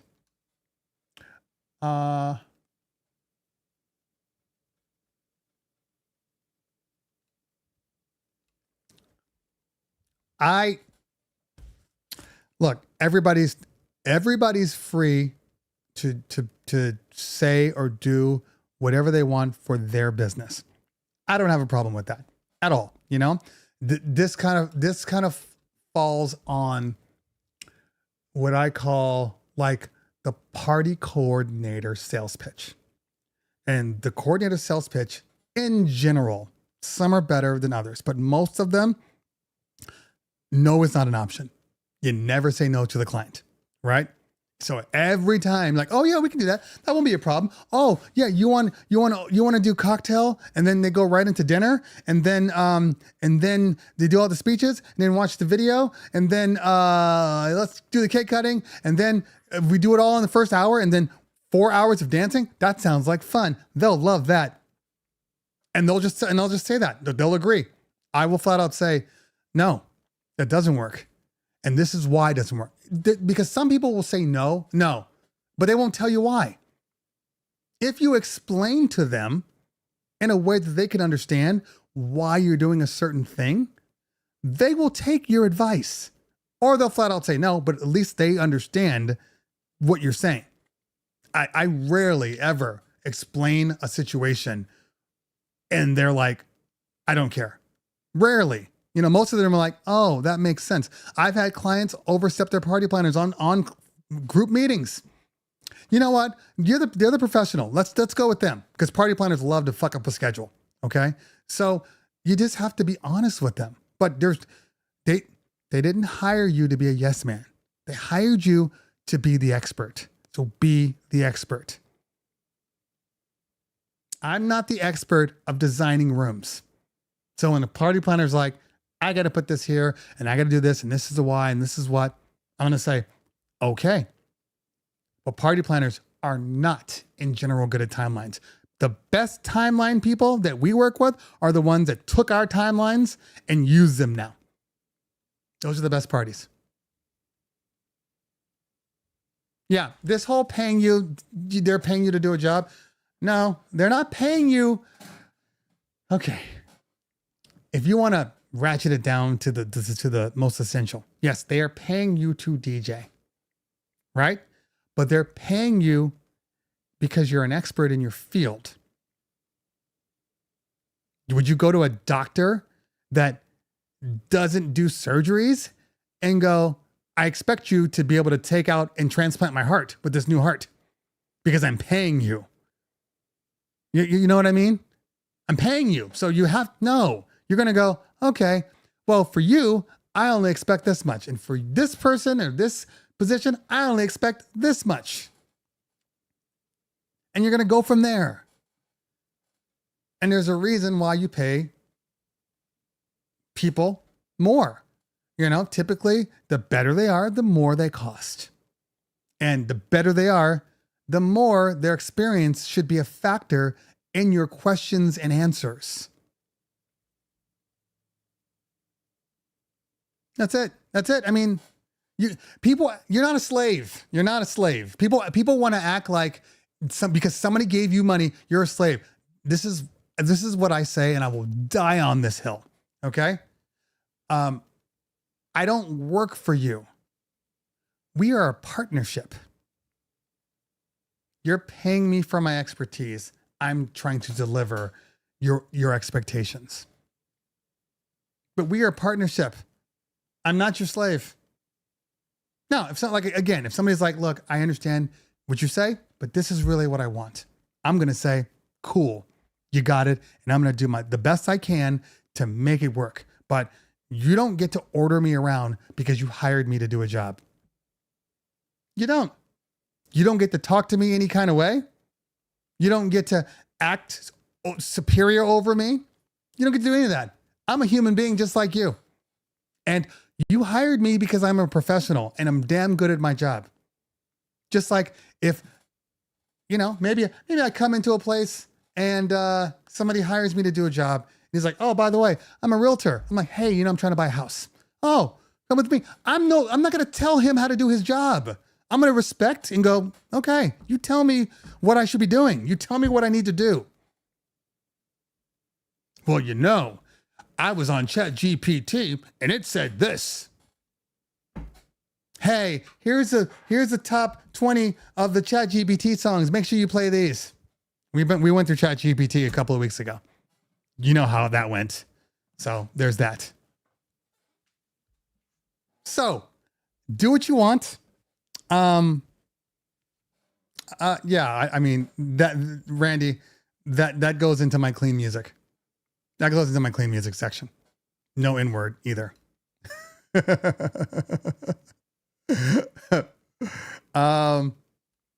Yeah.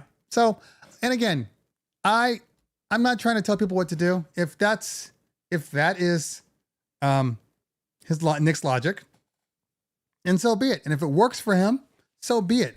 But I don't know. I think that every client's different. Every environment's different. Countries, West Side, West Coast, East Coast, those are different. The attitude of people in on the west side of LA, Beverly Hills, the Palisades, they're different than the people that are in Orange County, which are different than the people in Calabasas. Every single person. So you can't just like boilerplate them, but you also have to understand the dynamics of of your crowd, of your client. I mean, literally, I've had clients who are like, we don't want any of this. And I'm like, I know your kid's school. I know what they're listening to because I've done 7 other bar and bat mitzvahs from the same kids at this school. You're telling me that your kid, blah, blah, blah, doesn't like this. I'm telling you that every single kid at this party is going to leave early if we're not able to play this stuff. Because I've done the research. In fact, I know your kid better than you know your kid. I've seen your kid at the last 12 parties. Your kid may be a dick and you have no idea. Yeah, your kid's the one throwing gummy bears onto the dance floor and breaking stuff in the bathroom. That's your kid. That's Timmy. Timmy's a dick. You don't get to see dickhead Timmy. You only see happy, sweet Timmy.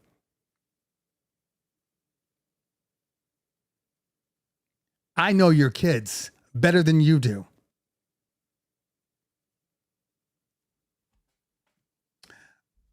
I had one year, and I know we were talking about NAM. I'm so sorry. And we're probably going to have to break off. We might do a part 2. I had a the way bar mitzvahs work is, you know, once you start doing them and once you're in the circle, everybody just refers you. So like we'll do like one temple's, you know, maybe they'll have, you know, 30 bar mitzvahs that year. We'll do 20 of the 30. Okay. At a temple, or they go into a school or whatnot. So one year I was in a very rich area. I'm not going to say the area, very rich area.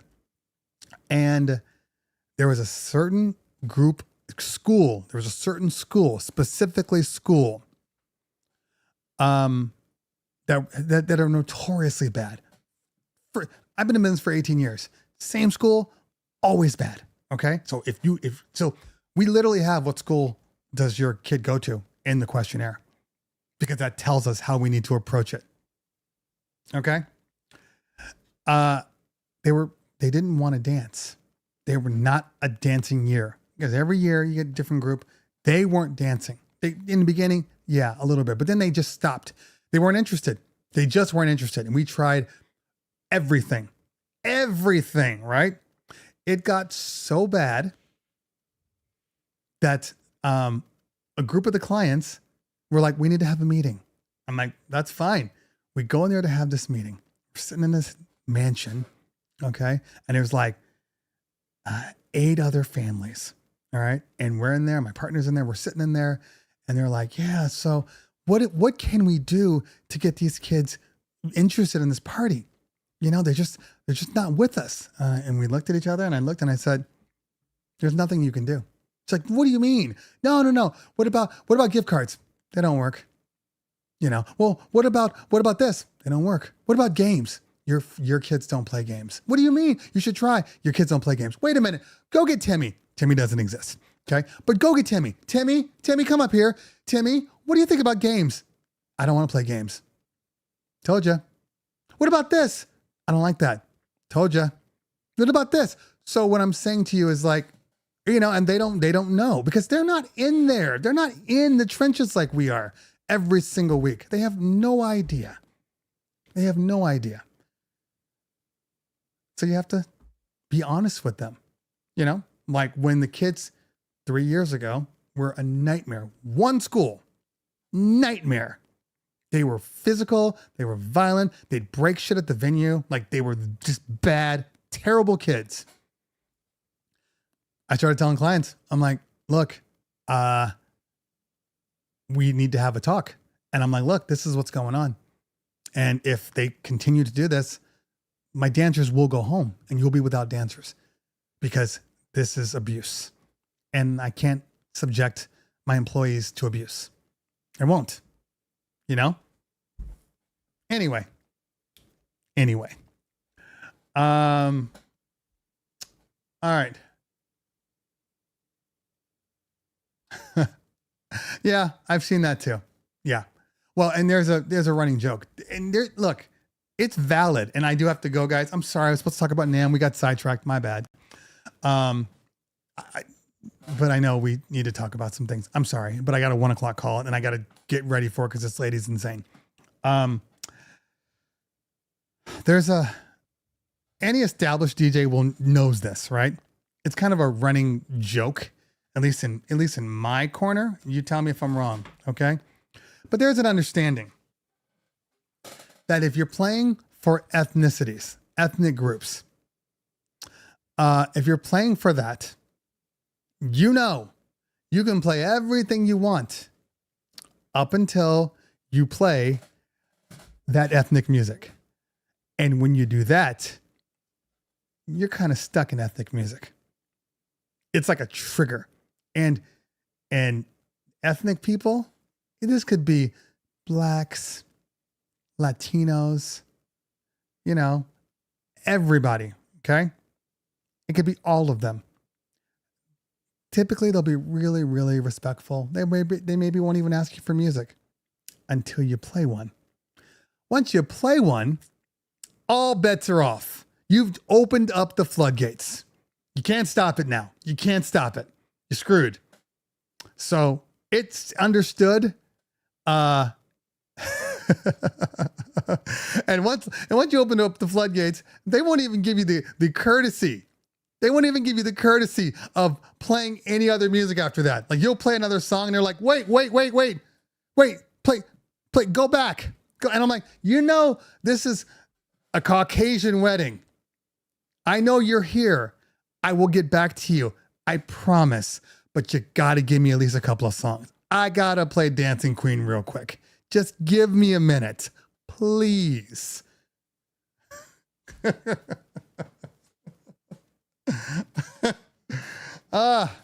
Anyway, thank you, Brandon. I appreciate that. I don't know. I think honesty is just important. It's like Philip Tan said you can't play one Bollywood song. It's Pringles. It's a potato chip. You can't just give them one. You give them one. So if I know, like I'm at a place where I'm like, where they don't, you really, I try and I avoid it as much as possible until I absolutely have to. Because I know after that, that's what I'm playing. Spen Griffey in the building. Nothing. We're leaving. And I got to roll. So I got to get on a client meeting. I'm not looking forward to this client meeting, but it is what it is. So I will be back next Thursday. Let me make sure I will be back next Thursday. Yeah. Oh, to answer your question. So for anybody that's going, I will be at MEX. The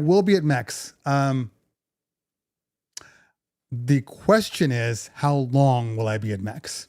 But I will go. It could be just a day. My feeling is I'll probably drive out in the morning. I'll drive out in the morning. It's about, 4.5 hours to get to Vegas from my house. I'll drive out and then I'll probably go straight to the floor, check out the stuff. Now, MEX is a mobile entertainment expo. It's in Vegas. Yeah, I'll go to the floor. I'll check that out. Maybe I'll go to the night thing. The next day I have a meeting with Color Key. So that's the only reason why I'm going. I think I'm DJing for Danny Max on one of the days. I told him I'd do it. But besides that, I think, I'm there for Color Key because I have a meeting with Color Key. Their warehouses in Vegas. So I'm trying to set some stuff up. If it wasn't for Color Key, I wouldn't go this year. I hope every year that it's better. Every year. I hope every year. It doesn't always work out that way. Yes, used to be Mobile Beat. I've been to Scam Weekend plenty of times. Yeah, it's out here. It's in Hollywood. It's a 30-minute drive from me. So yes, I've absolutely been there. Because it's more tailored to photo booths. Every year, the photo booth section gets bigger. The DJ section gets smaller. So that's the only issue. I'm hoping that they find a way to find a middle ground, but the last couple of years have not done that. Besides that, Scam Weekend. Scam's a good time. It's a lot of Twitch people. Great performances like, DJ Puffy will be there and all the Scam artists are usually there to DJ one or two of the nights. It's good. I got no complaints with it. So just good people. So yeah, it's all good. All good. All right, y'all. Got to get going. But I will see you guys next Thursday. Same time, same channel. Have a great weekend. Like I said, I'm doing LED walls and lighting. I got a LED floor on one with lighting install, and I have 2 other parties with LED walls. I'm on one of them. My daughter's on the other. It's a lot. So I gotta go. Enjoy your weekend. Have great parties, people. We're in Colorado too. I'm not going to this Colorado one. Maestro DMX 1.5. I will check that out. Thank you so much, Coyote. All right, y'all. I got to run. Have a great day. Have great parties. We'll speak soon. Peace.